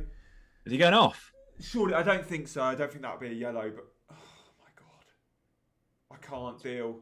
This is Chelsea are in the guff here, aren't they? We've got Kepa on as well. That's not going to be there's no point in watching the pen. We know it will go in. It's never a pen. Hang on, Jorginho. Oh, it's a pen. It's a pen. Oh Nice. It's never a pen, it's a pen. I can't deal. So this is Grealish, right? Grealish on his comeback. Well, game after his comeback. Yeah. Well, El Ghazi's on the pitch, I think. I don't know if El Ghazi will take the pen. If Grealish will, McGinn's on the pitch. I think it'll be El Ghazi, because Not Watkins?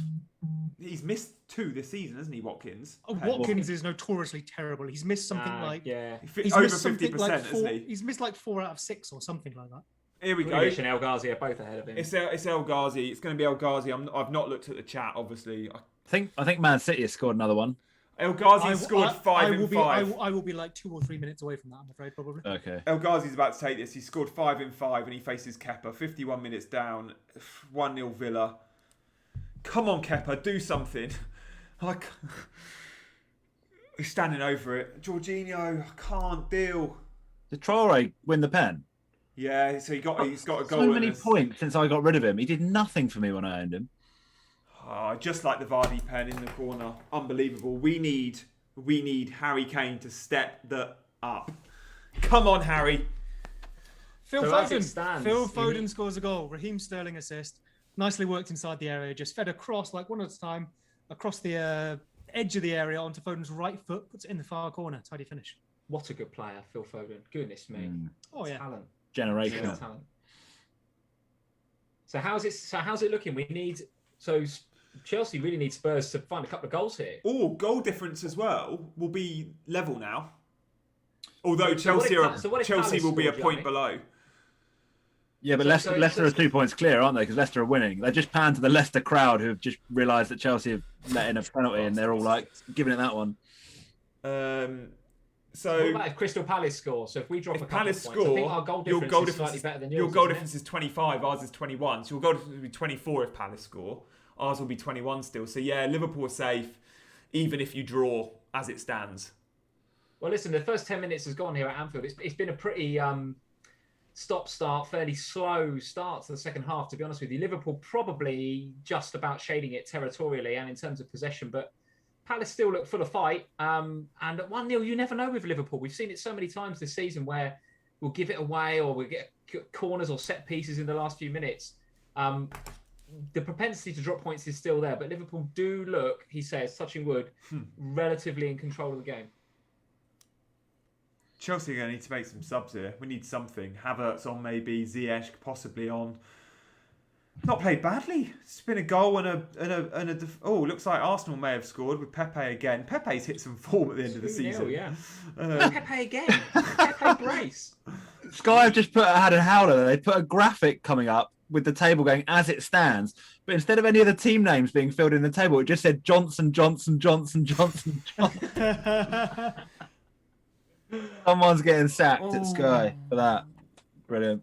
Chelsea just come so close. A goal then, and it would have been an entertaining finish. And it's raining at Villa Park, and it's Chilwell gives it 25 yards out. Mount hits it so clean. Martinez rooted to the spot, and it just sails past the post. But wow, that looked like it was in. I tell you, I'd love to know from the chat if anybody took a punt on Pepe this week. And there was a little bit of chatter in the community about bringing him in as a real punt for the last game week. I'll be honest, I've never really given him much praise, but the brace today, if you brought him in, fair play. That is a differential. Yeah, it is.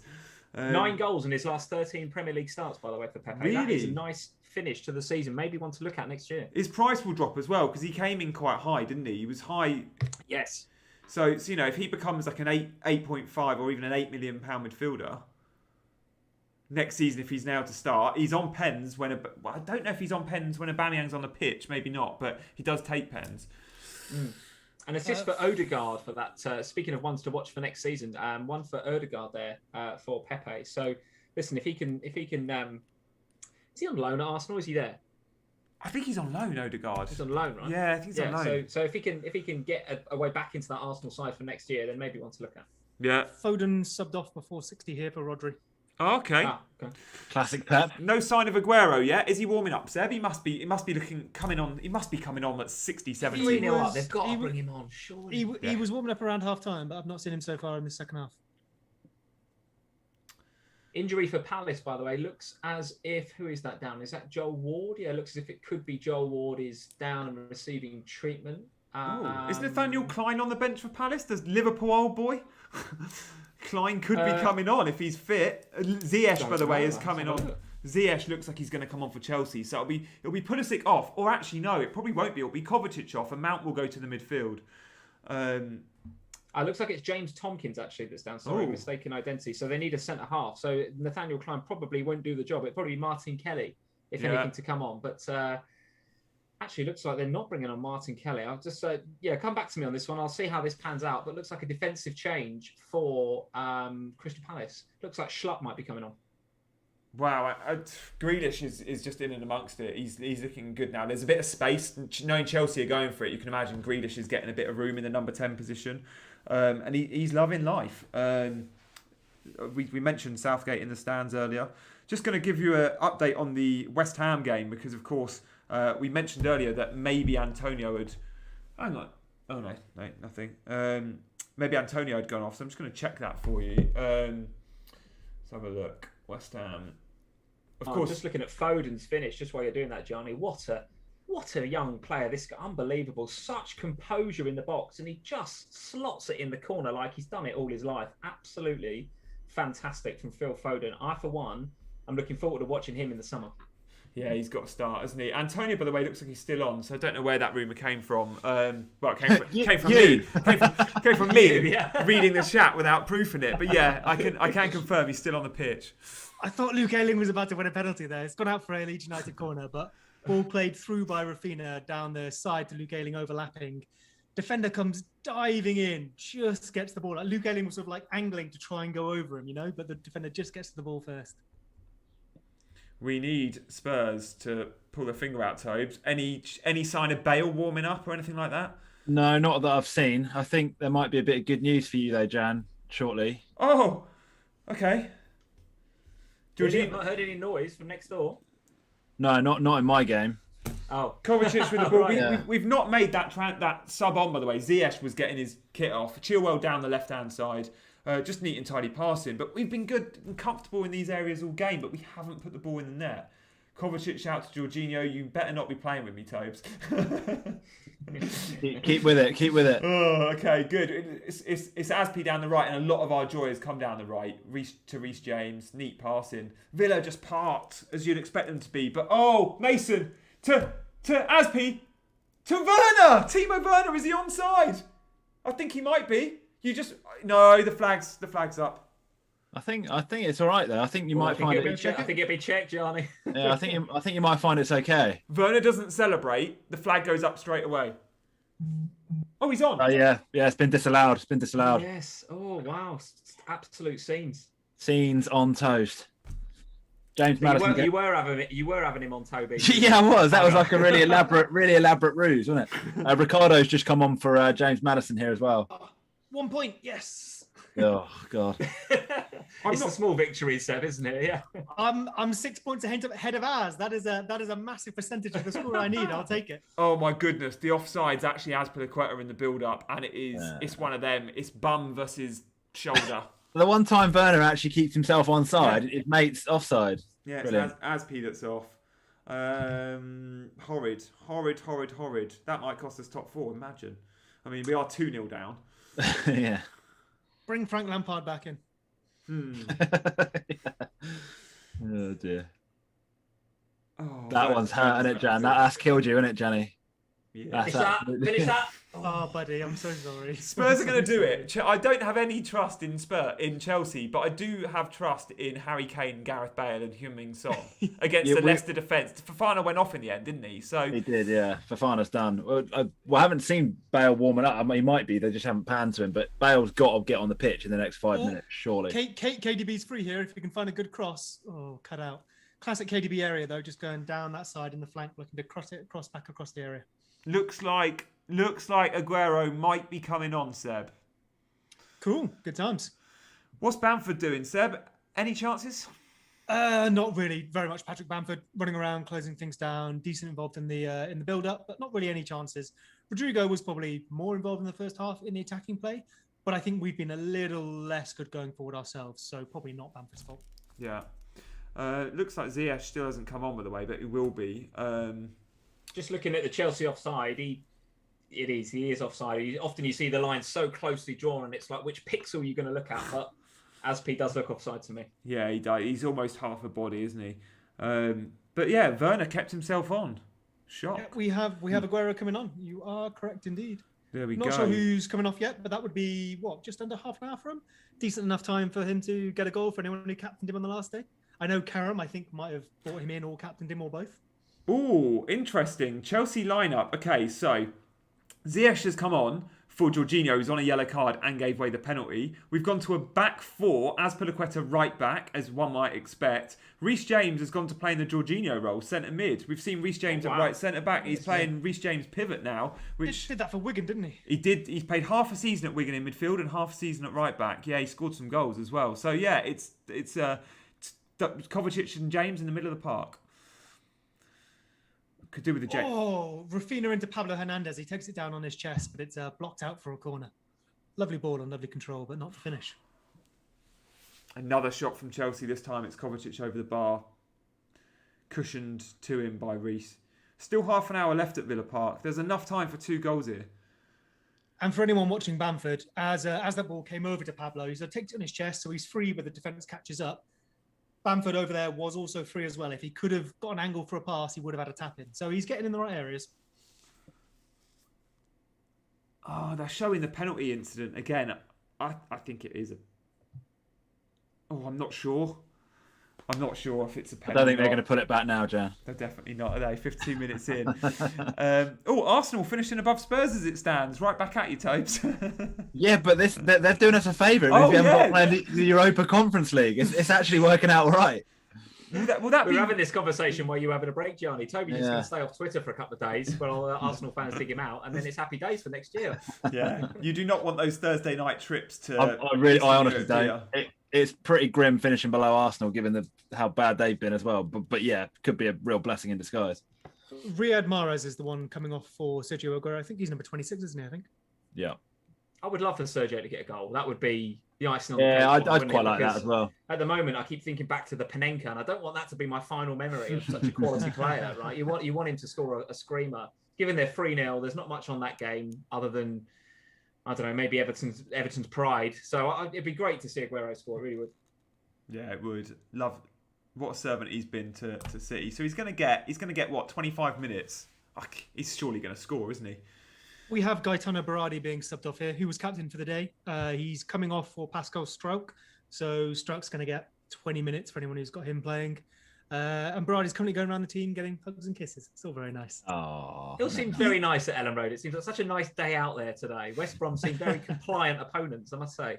Yeah. To be fair, yeah. Double substitution coming on now. Gareth Bale and Lucas Moura are entering the fray. Lucas? Can't actually see who it's for at the moment, but you'd suspect Stephen Bergwijn is nailed on to becoming off. And Son? No, he's going to go 4-pronged attack, isn't he? Son's got to stay he's off. not taking Son or Kane off, obviously. Dele Alli's coming off. He's actually had a pretty good game, I'd say. He's had a good 67 minutes. Certainly wasn't one of the worst players. Surprised he's gone Lucas. Lucas. He really wants that Conference League, Toby. He really wants that Conference League. That's the thing. He must be sitting here thinking in the back of his mind, like, do we really want to win this game? Do we actually want to score some goals? Wants to do Chelsea a favour. Salah's in. Salah's through. Salah's in. Oh, what a good tackle that is. What a good tackle by MacArthur. Yeah, MacArthur. Great tackle. Salah was in there. Had a bit of a quiet second half, actually, Salah, but Liverpool have as well. There's been a couple of injury stoppages to the game. It's not really flowed the second half at all, to be honest with you. It's actually McCarthy, not MacArthur. Sorry, my apologies. Liverpool kind of controlling the game, but at 1-0, you never know. I've watched Liverpool too much this season to say that is anywhere near comfortable. But Salah just getting again the wrong side of that Palace defence. It was only a really good last-ditch tackle from McCarthy that saved him there. We now have Pablo Hernandez coming off for Tyler Roberts. So that's all 3 subs, by the way. Rafinha and Harrison will stay on. And similar scenes for Pablo. Crowd on their feet, him going around everyone giving. He's going down the coaching staff now, getting hugs and high fives and whatnot. He looks a little bit emotional, bless him. Oh, Havertz coming on. Havertz coming on for Kovacic. So our midfield 2 at the moment is going to be Reece James and Mason Mount. Love that. Gianni, what are you saying about Havertz? I mean, we said at the beginning of the show about the fact he's on the bench, and we all kind of looked at each other quizzically and said, well, he's the on-form player, so why is he on the bench? So bringing him on with 2-0, it feels a bit It feels a bit too little, too late. Is to be honest with is you. he just not fully fit? Yeah, I think he would have started. He has had a hamstring issue. He missed the last couple, Sorry, Bamford goes close but misses. Back over to you, Gianni. he's been really good. In the Champions League semi-final against Real Madrid, although Kante was amazing, got man of the match, and everyone sort of mentioned how far he ran and all that stuff. Havertz actually ran the furthest that day and was brilliant in both semi-finals. I think Havertz does start against Man City. I think he'll be one of those we look at next season. A bit like a Timo Werner or a Pepe, and we go, now we know they're a bit settled. They're finally hitting some form. Their prices will drop. They might just What's his FPL price next season, Havertz, Johnny? What do you think? Because he's one I've definitely got my eye on for next season. I think 8. Seb, you think maybe a little higher because we discussed this recently, didn't we? Definitely higher. 8.5 midfielder is a decent price, and I would possibly pick him depending on fixtures. I think he'll be 8. I think he'll be because he's just his points have been rubbish this year. I think we'll see a big drop, but I don't know, maybe not. What was he this season? 8.5 did he start off? Yeah, I think he started at 8.5, or did he start at 9? I think 8.5. I think 8.5 sounds sensible to me. He was 8.5 last season. 8.5. I think, yeah. So yeah, I think he's got a drop. Because Timo was 9.5. Yeah, I think 9.5. Yeah, I think Timo might come down a little. I think Havertz stays just because 8 would be. I know he's not scored the points this season, but I think he's shown enough that if he goes and gets like Matt Target again. Charlie, you look so stressed. Oh, Matt Target. It's Havertz at the back stick. It's a wonder ball from Chilwell. And Havertz clashes and Target with Martinez, who's down and probably going to receive some treatment, but I thought that was in. It's a great ball in. Havertz, Target just gets his body in the way, and instead of all three of them collide. In the Arsenal game, Smith Rowe off, Saka on. If you've got Saka in your FPL team, he's on for the last 16 minutes. Oh, we've had. Speaking of players, he's a great little player. Yeah, we like Saka, don't we? And Smith Rowe. 2 good Arsenal kids there, and if they get Willock back next season, they've got some impressive attacking midfielders. The Arsenal fans I've spoken to think Willock will be out again next season, whether that's a transfer with a buyback or a loan. Interesting. I don't think they think there's a spot for him in the formation they play. Surprising. He was above Smith Rowe and, well, maybe not Saka, he was above Smith Rowe in the pecking order a year ago. Obviously, Smith Rowe's had a great season, but I've heard Arsenal fans about a year ago comparing him to a sort of Yaya Toure type. I don't know if he's ever going to be that good, but yeah, shame to see him back out on loan because Arsenal looked like they could have done with his goals recently. Martinez, by the way, is still receiving treatment. We're over the 60-minute mark, so if he does go off, you're going to get your clean sheet. Feels like the games have gone a bit flat, guys, doesn't it? We had such a flurry there towards the end of the first half, and the second half started off as a couple of goals, but it just seems like some of the teams maybe just seeing out this second half. I think maybe that's an indictment of the fact that some of these teams haven't got a lot to play for, right? Yeah, and they're comfortably up. Yeah, exactly. With the exception of what Chelsea, Leicester, most of the teams now, like Leeds 2-0 up, you can kind of settle into that, can't you? Man City 3-0 up.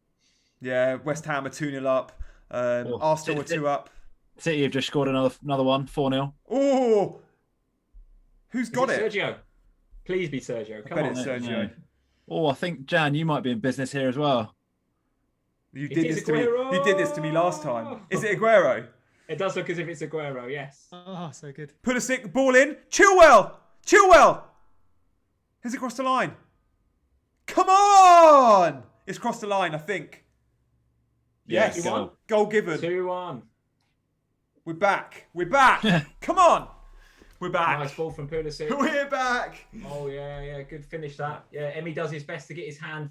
He's right behind the line, Emmy Martinez. Almost saves it, but yeah, Chilwell snuck in at the back post.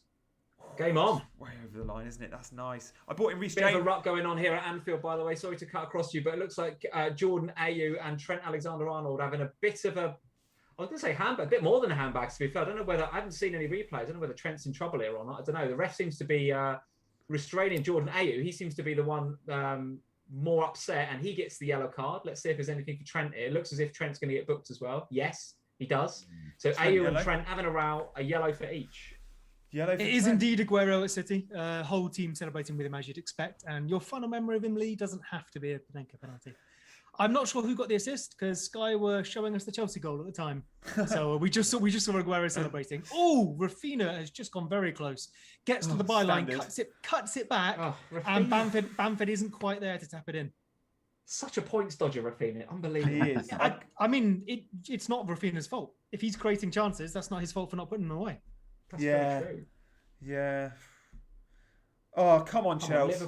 Liverpool need to get their act together a little bit here. I just think 1-0 is nowhere near comfortable enough. And to be honest with you, second half, we haven't been, with the exception of maybe Thiago, not really stringing a pass together. Honestly, it's been very fragmented. Here comes Zaha attacking Robertson. Robertson does very, very well. That gets the goal kick. But yeah, very subdued second half from Liverpool. Kind of surprised. Not really getting their act together. Fernandinho assist for the City goal. Oh, rogue. As it stands, Chelsea have got to win if Leicester continue to win, haven't they? A draw's not even enough for Chelsea if Leicester beat Spurs, right? No, a draw's good. If we draw, we're good, I think. Luke Ayling has just gone so close. Oh, no, sorry. Luke Ayling to get something. Tipped over the bar by Sam Johnston. If Leicester draw... I really do. Sorry, Seb. If Leicester draw, then Leicester have 67 points. Yeah, but Leicester aren't draw. Leicester are winning, and so if Leicester win, Chelsea have got to win, haven't they? Yes. Yeah, but because Chelsea were a point above them. We need a Spurs goal. So, yeah. Or 2 for Chelsea. Yeah, we need. Yeah. Chelsea getting a draw and results staying the same doesn't get us top 4. Yeah. Spurs with a dangerous free kick just been given out on the left-hand side. Oh, I think they've scored. Spurs have scored. Oh, yeah. Oh, it's a cheer from next door. Yeah. Come on! I don't know who it is. Yeah. Cheer from next Gareth. door. Gareth. Well, no, so Son's taking the free kick. It's not like a shot on goal free kick. It's one of those where you're going to like whip it across the box. But yeah, Son is going to take it. So hopefully some Son assist points coming in here. Yes, money! Get in there. Again. 2 for Liverpool. 2 for Liverpool. Sake. That looks as if it's done and dusted for Liverpool. That is Salah cutting in again. Been so dangerous there. Looks as if Salah will get the assist. Assuming that was on target from Mane, which I think it was. It did take a deflection on its way in. But that is 2. Potential penalty at Leeds. Oh, Bamford. Bamford's on pens. Bamford would take it. Ball comes into the box. It's a handball. I think it's Yoksulu who gives that away. I'm not sure who put it in. From the left, so Alioski, maybe Harrison for people who have him. What's happening with Spurs, Tobes? So the free kick came to nothing. It went out for a corner, which Son is now taking. So it could be another goal from a corner for Spurs. Looking like it. Harrison does win the penalty. Oh, sorry, Toby. Son whips it in. Yeah, Son assist. Looks like a Davinson Sanchez goal. Oh, wow. Yeah, 100% Son assist. Davinson Sanchez goal, Son assist. Direct from the corner, header. Wow. So someone in the chat said Schmeichel own goal, Tobes. I don't know if you anything in that, but don't think so. But I'll have a look now on the replay. The replay's just coming in now. It's going to be hard to see from this angle. Ball gets whipped in. Ooh, it could have a point. Schmeichel kind of flaps at it.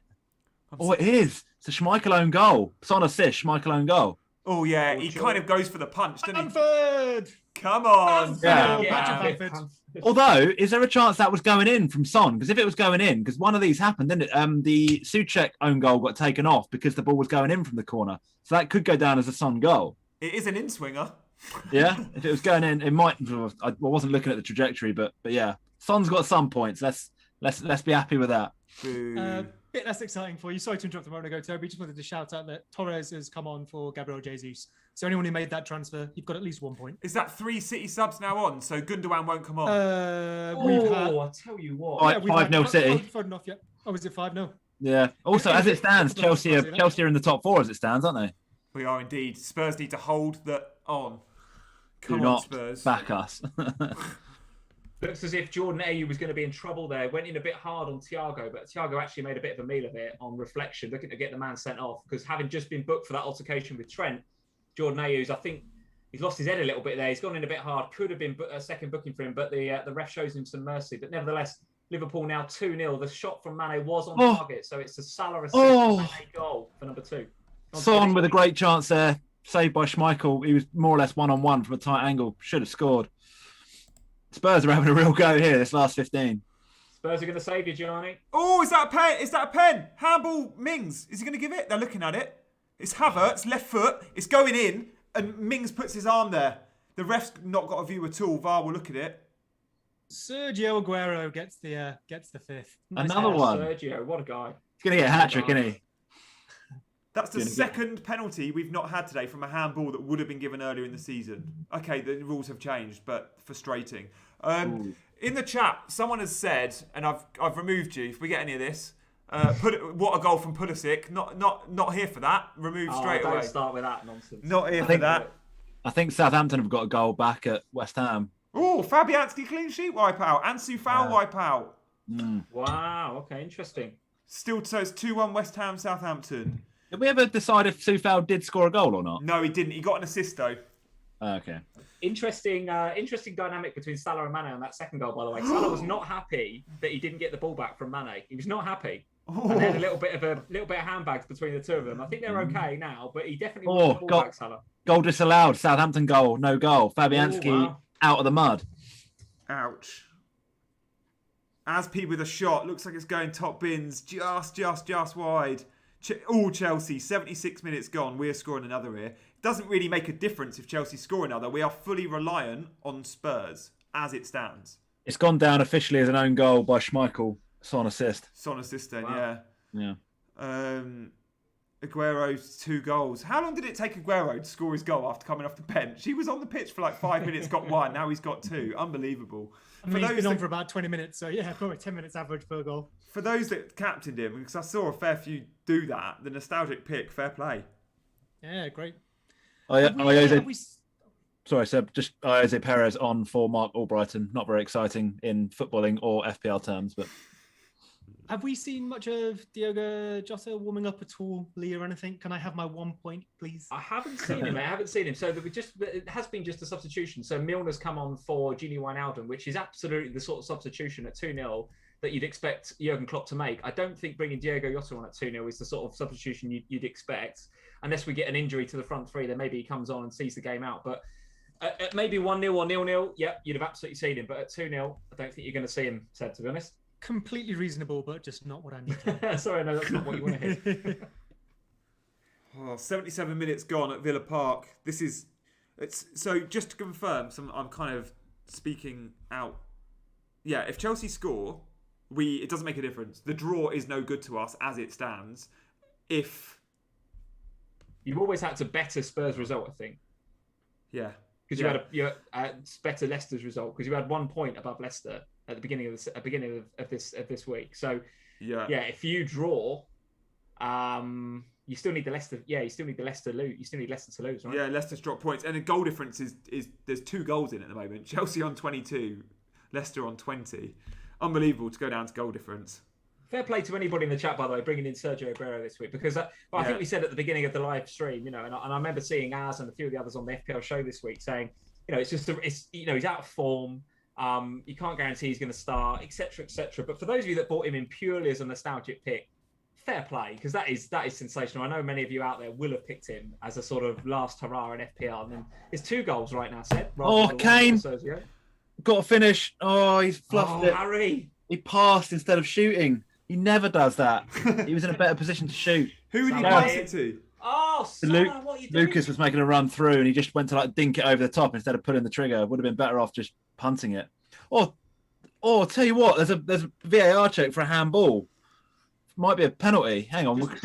Just while that VAR is going on, Salah is through 2-on-1 with one Palace defender. All he's got to do is square it to Mane for a hat-trick, and he goes alone. For the of course he does. Mane will be fuming, and he's put it past the post. Of course he does. I need those points from Salah. Yeah. So, Tobes, the handball? Oh. I mean, Chelsea could have had 2, but it's. Mendy kind of fell on the ball and it squeezed off his arm out for a corner. I mean, it definitely hit his arm, but you're never going to get given a penalty for that. So yeah, nothing really to see there. Guys, if you can, just give us a little update on the bonus points as it stands in your games. So I'll start and go to, because I think Dallas, by the way, is featuring shock. I'll start with Aston Villa Chelsea. He's not really done that much, to be fair, but just touches the ball, passes, isn't it? Yeah, he gets them. He clocks them up. Traore's on for 3. Right? I've got Chilwell on for 2 and El Ghazi for 1. So Chelsea I've got obviously Mane on for all 3 bonus right now. Robertson on for the 2 bonus right now, which given how well he's played in the offensive approach he's had to his game, fair play to him if you've got him. And then Firmino, obviously with the rather jammy assist for Mane's first goal with the 1 bonus. So yeah, it looks as if, and Mane is quite far out in front, so I'd expect him to get all 3. Yeah, nice. Fair play for all those that went Mane. Lee, I know you did, and you captained him. That's huge. West Ham have got 3rd, I think. Hopefully a bit of Antonio or Lingard action. I remember the chat saying Antonio had been subbed off. I've not checked that. Yeah, He's still on the pitch. I did check that when they said that, and he was still on. Okay, lovely. Thank Unless you saw much. it in the last 5-10 minutes. Yeah, sorry, just a quick update on the bonus points in the Spurs game. Vardy on all 3 by miles, as you'd expect. Kane on for 2. 3 players tied for 1. Tielemans, Lloris and Son all tied for 1 at the moment. How But many that's saves probably likely to change. How many saves Sorry? has Lloris made? He has made 4. Okay. So, yeah. Martinez anything booked from for West Ham. Villa. There'll be a lot of There's Martinez. a goal at overs, West aren't Ham. I can't see that, Johnny. No, West Ham goal. there? Yeah, well, according to the chat, West Declan Ham Rice. goal. Here it comes. Declan Rice. Okay. Oh, Antonio was subbed in the 69th minute. There we go. Thank you, Seb. Antonio I blank. tell you what. Riedewald has just gone in 2-footed on Thiago. That's a Hit nasty it! one. If that. Oh, sorry. Carry on. That is a really nasty one from Riedewald on Thiago, and I think he might. Is he going to get booked for that? Come on, ref. That is a red card as long as the day. That is shocking. And I don't think they're even going to look at it. Riedewald, 2 feet, studs up on Thiago. Shocker. Yellow card. Unbelievable. Who got the assist? Oh, there's noise from next door. Oh. There's noise from next door.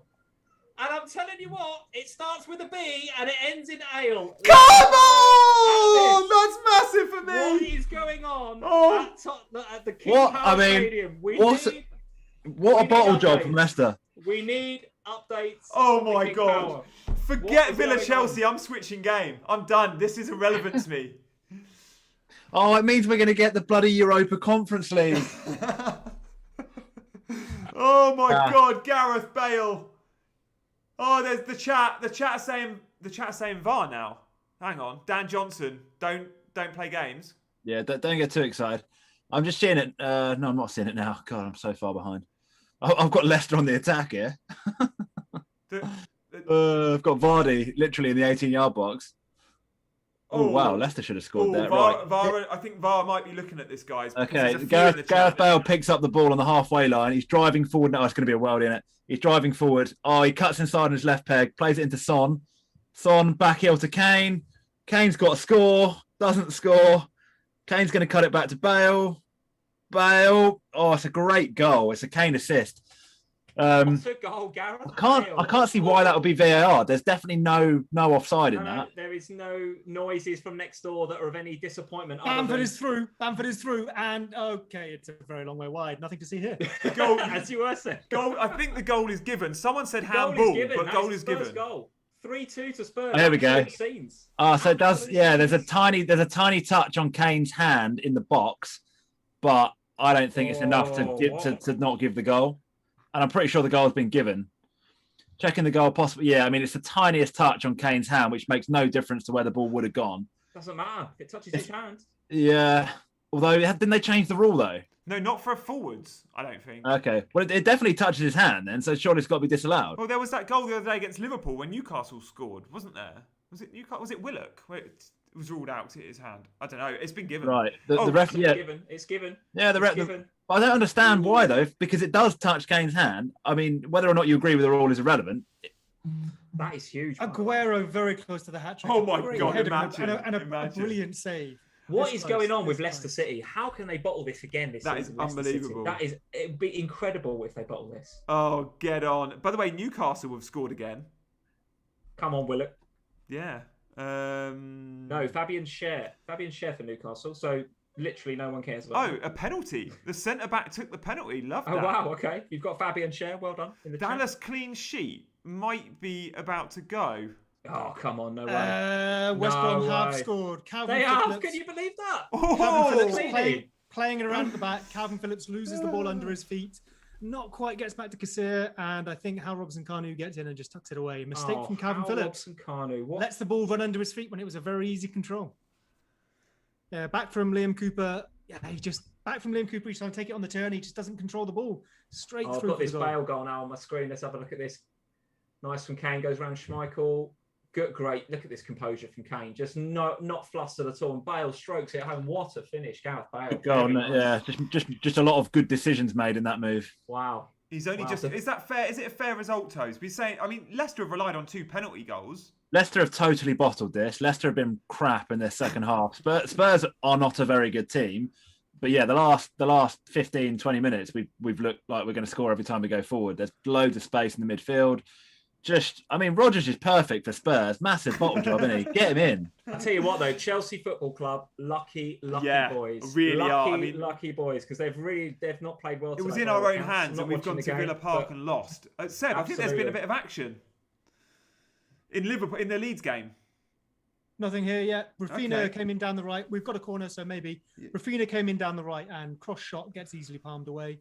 Rafinha on the corner, presumably on the right-hand side. Come back to me. I'll give you a shout if anything happens. Yeah, give us a shout. But the chat are saying that Greenwood's been in amongst the mix for United, by the way. Full-time at Arsenal, Gianni, 2-0. 2-0 to Arsenal. Wow, with both goals.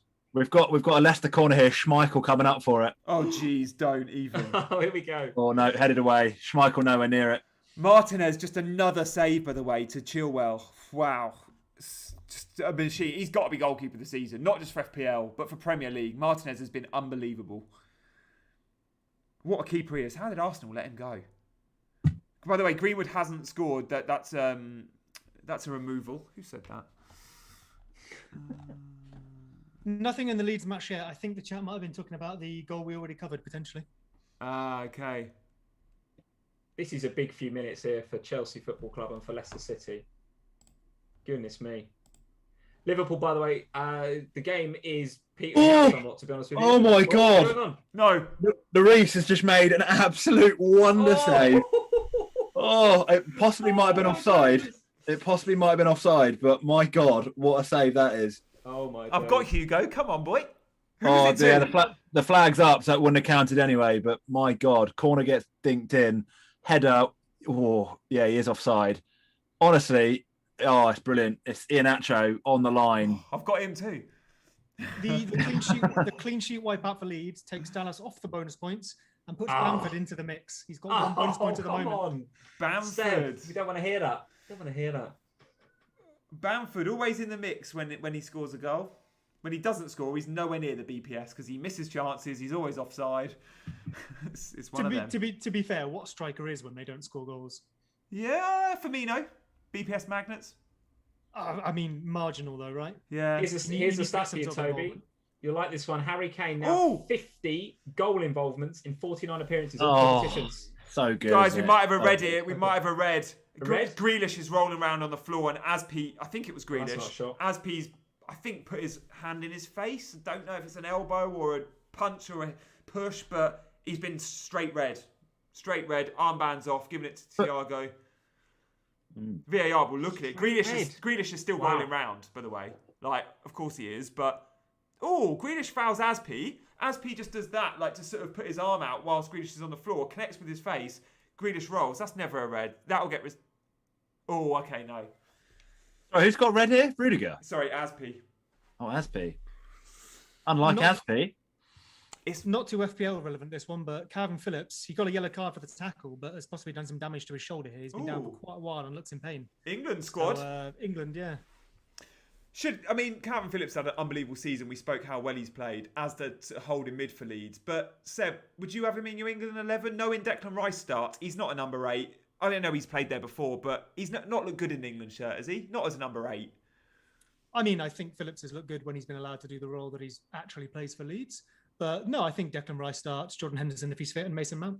Calvin Phillips is there as the sort of backup to Declan Rice. But if Hendo's not fit, if we go off Gareth's last couple of 11s, then Phillips gets in the team, but gets in the team as in the Hendo role.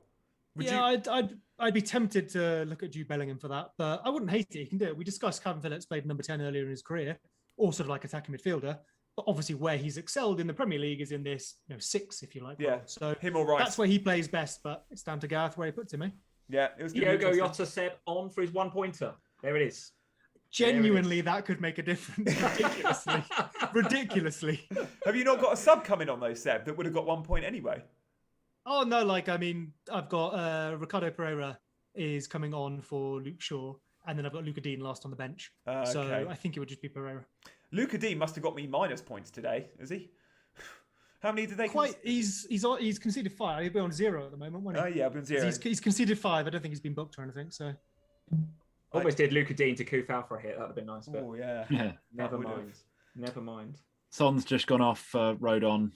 Harry Kane's going to win the Golden Boot. Yeah, he is at this rate. He is. Full time at Leeds United, 3-1-2 Leeds. Well done. What a season for Leeds United. Fantastic. Yeah. Very, very good. Yeah. Harry Kane, by the way, Tobes. He would have played 49 games this season and 50 goal involvement. Yeah, Lee just said that is remarkable. That is insane. In a team that's not been very good. There's more noise from next door. Oh, hello. There's more noise. It's good noise, right? It is good noise.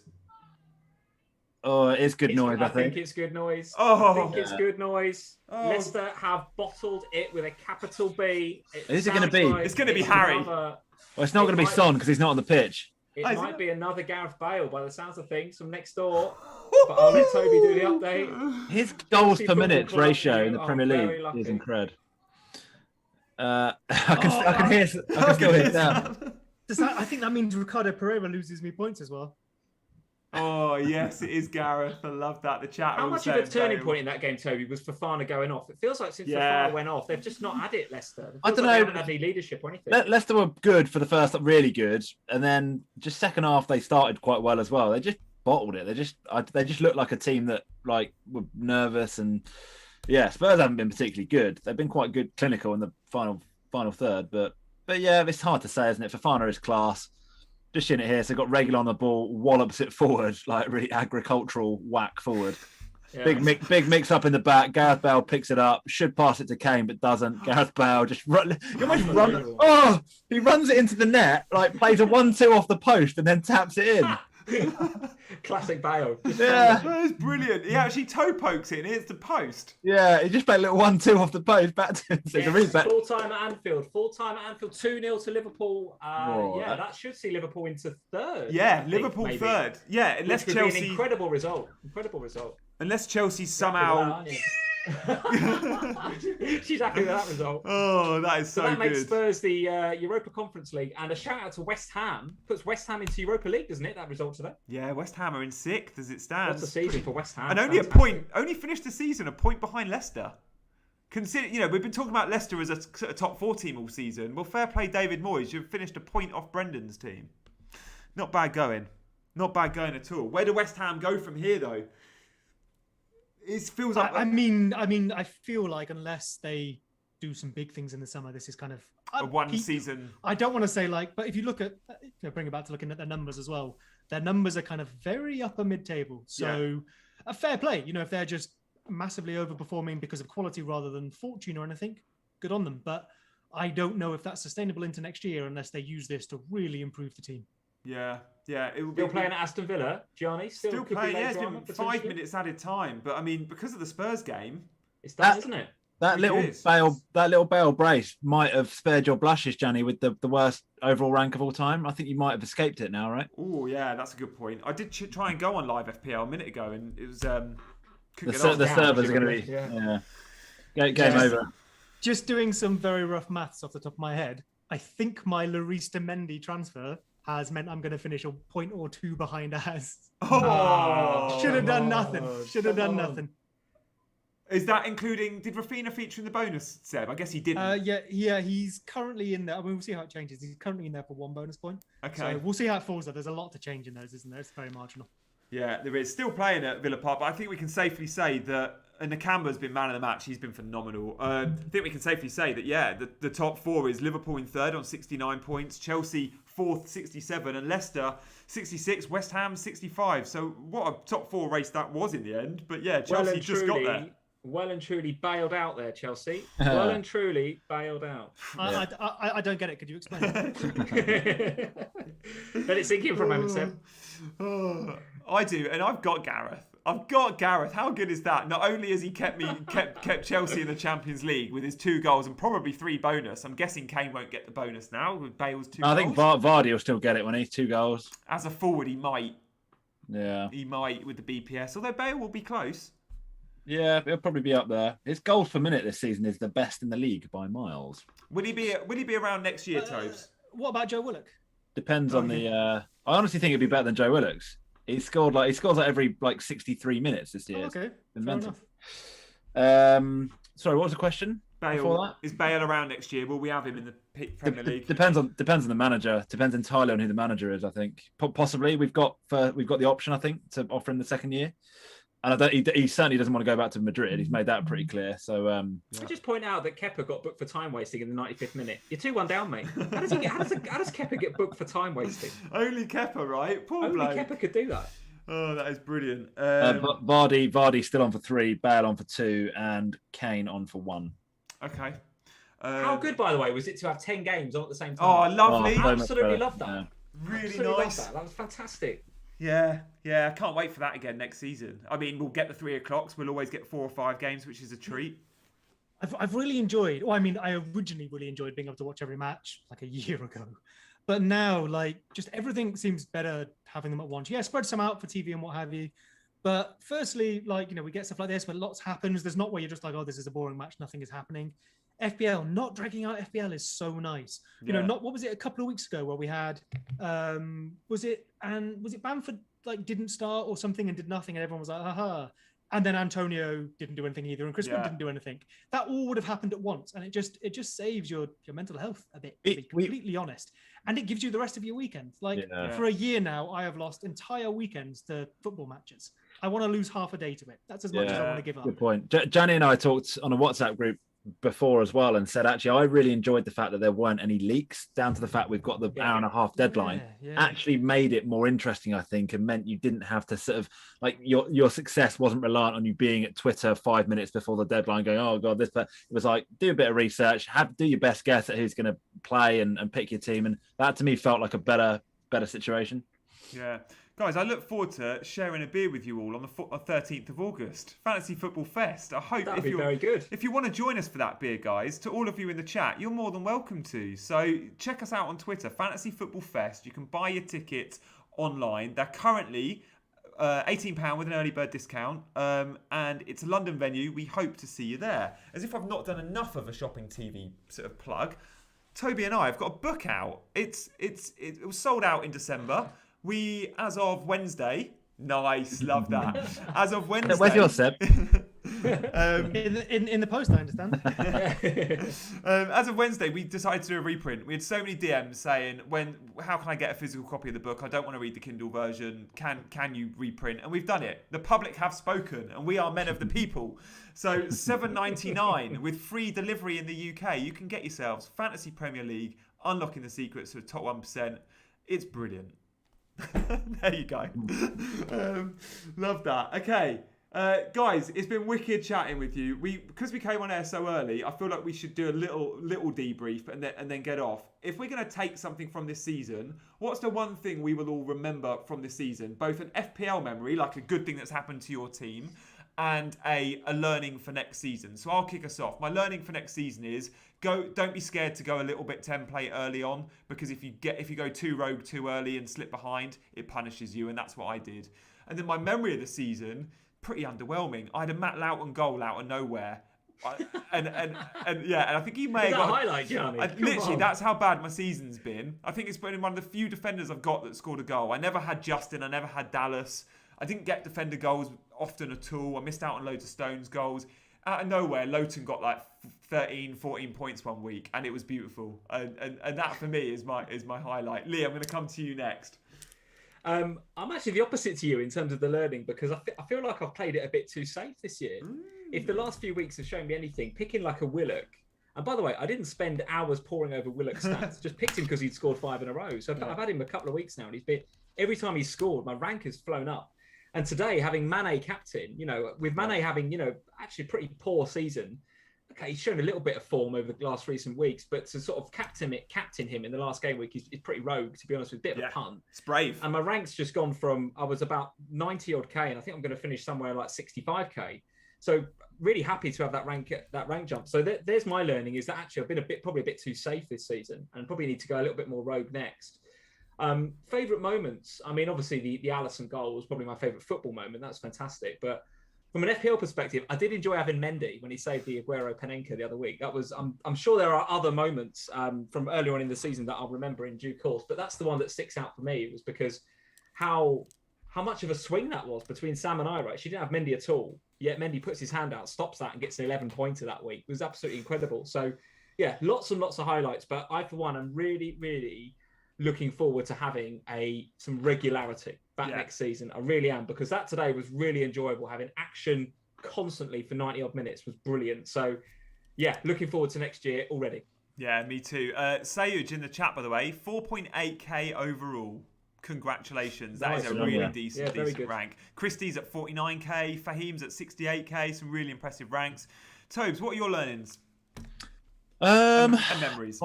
Yeah, mine probably is around captain picks. I've had a good year this year in terms of captain picks. And that's not because I've kind of picked rogue players and got lucky. Obviously, you could always argue a captain pick is lucky to a certain extent. But yeah, I've just been really kind of uniform with it. I've picked my best player, my best premium asset, who's got my best fixture every single week. I haven't tried to be clever with it. I haven't really gone for any differentials with my captain pick. And yeah, I've had a good year with captaincy. So yeah, I think from that point of view, being safe all year has worked. In terms of best memory, I can't actually think of too many like really, really good weeks that I've had. Arguably, like the game week 1, I think, when Salah got a hat-trick against Leeds, didn't he? And I captained him for that game week. Yeah, that was a kind of really good start to the year. And I think that helps, doesn't it? When you get off to a good start, it makes things a hell of a lot easier to kind of continue that. So yeah, I would go all the way back to game week 1 for the Salah hat-trick captain. I remember that because I didn't captain Salah, but also Tobes, you had at Selhurst Park, Salah was benched, you had him in your 11, he came off the bench and didn't, a 20-minute cameo, he got like a brace or 3 goals maybe? I think he got a hat-trick in the last 20 minutes, yeah. And I think you captained him as well, by the way. Yeah, I did, and I was fuming because I was like, it was really tight in the mini league, and he came on, I was like, oh, I'm going to get 2 points from a captain here, and it was just like, Salah. It was incredible. It's a fair point, actually. That was the 7-2 or something, yeah. It was that was good. Seb, what about you? My learning, thank you to Gianni and Lee for proving, I think, maybe what I'm about to say. My learning is to not go and react in the opposite direction to something you've done this season and think that's the problem. So one of you said, be more risky. The other said, be more template. Well, neither of those are the answer. And you're not reacting to the stuff you're seeing in FPL or you're seeing in football. You're reacting to your own psychology because you're like, we see it on Twitter all the time. People are like, I should have taken a punt. Or, that's why the template is the template. That's wrong. All you're doing is bouncing from extreme to extreme because you had an emotional reaction. You're like, I'll do the opposite. You're just going to keep making the same mistakes over and over. There's never a season to be template or to be risky. Even Aaron Ramsey, Yaya Toure, Michu, good players still would have scored goals. The learning there, I think, is to work out why you're going one way or the other, or why you're avoiding that certain player. So for me, maybe Jesse Lingard, saw him scoring lots of goals, looked up the stats. The stats didn't back it up. But what I missed at first was the stats did back up good returns, just not that level of returns. But good returns are still great. So that's probably where you need to find, I think, that am I too template or am I too risky from? Not just going, I took strategy A, it didn't work, now we'll take strategy B, without knowing why you chose either of those strategies in the first place. Yeah, so much emotion. And you're is involved with those decisions, and wrongly so. But yeah, we get caught up in the hype, don't we? What about your standout performance for your team? One player that banged big? I genuinely don't know if there's been one. I'll need to think about it. But I mean, it's been probably my poorest season in about a decade or so. So one of my issues, if it was my my own learning rather than talking about your twos there, I guess I avoided Leeds a lot early on because I didn't know how I'd be able to take my bias out of that. So I effectively just avoided us. Then when we did brilliant, I kept avoiding us. Then finally got on board when Bamford had his dip and whatnot. Yeah. So after saying to you two, I think your reactions there are maybe a bit irrational. Mine probably was too. Yeah. So I don't know about player. I'll have to think about it. Luke Ayling outscoring Dallas last week. 8 versus 6. Yeah. Love that. Well, yeah, you've had an underwhelming season when your highlight is Ayling or Loughton, right? Well, to be fair, I got the Loughton one. That was pure jam, but I'll take that. Yeah. Just lovely having a defender to score, isn't it? Especially when so many had the Dallas points all season. Guys, it's been awesome. Thank you to you four. Look forward to chatting, as I said, in person on the 13th of August. But for more of these next season as well. Seb, you've been with me every week. Toby, most weeks as well. Lee, it's been great having your guest appearances. So thank you all for taking the time to come on and chat, because it's a highlight of my week when we get to do this and we get to share it with so many viewers as well. So thank you all for watching in the chat. Thank you for engaging, and people like Kev keeping us up to date with all the goals as they go in. Really useful, and we will be back next season. We might have some chats in the summer. Do please subscribe, and if you don't already, subscribe to Scout. For very little money, you get access to a huge amount of data. So do give that a go. Kev says, see you in August. Look forward to that. Final word from you, Seb? I was just going to say, Gianni, thank you to you for running this all season. You know, you're the energy, you're the life of this. So thank you so much for bringing it all together and gluing it all together. And thank you to everyone who's watched, because I think me and Gianni might do this if no one was watching, but Scout might not let us do it. So thank you for making it so that Scout let us do this. It's been good fun, and I hope everyone's enjoyed it. Yeah. It has been, and we will be back next season. Take care, guys. Enjoy the rest. Enjoy the Euros, and we'll see you in a couple of months. See you later.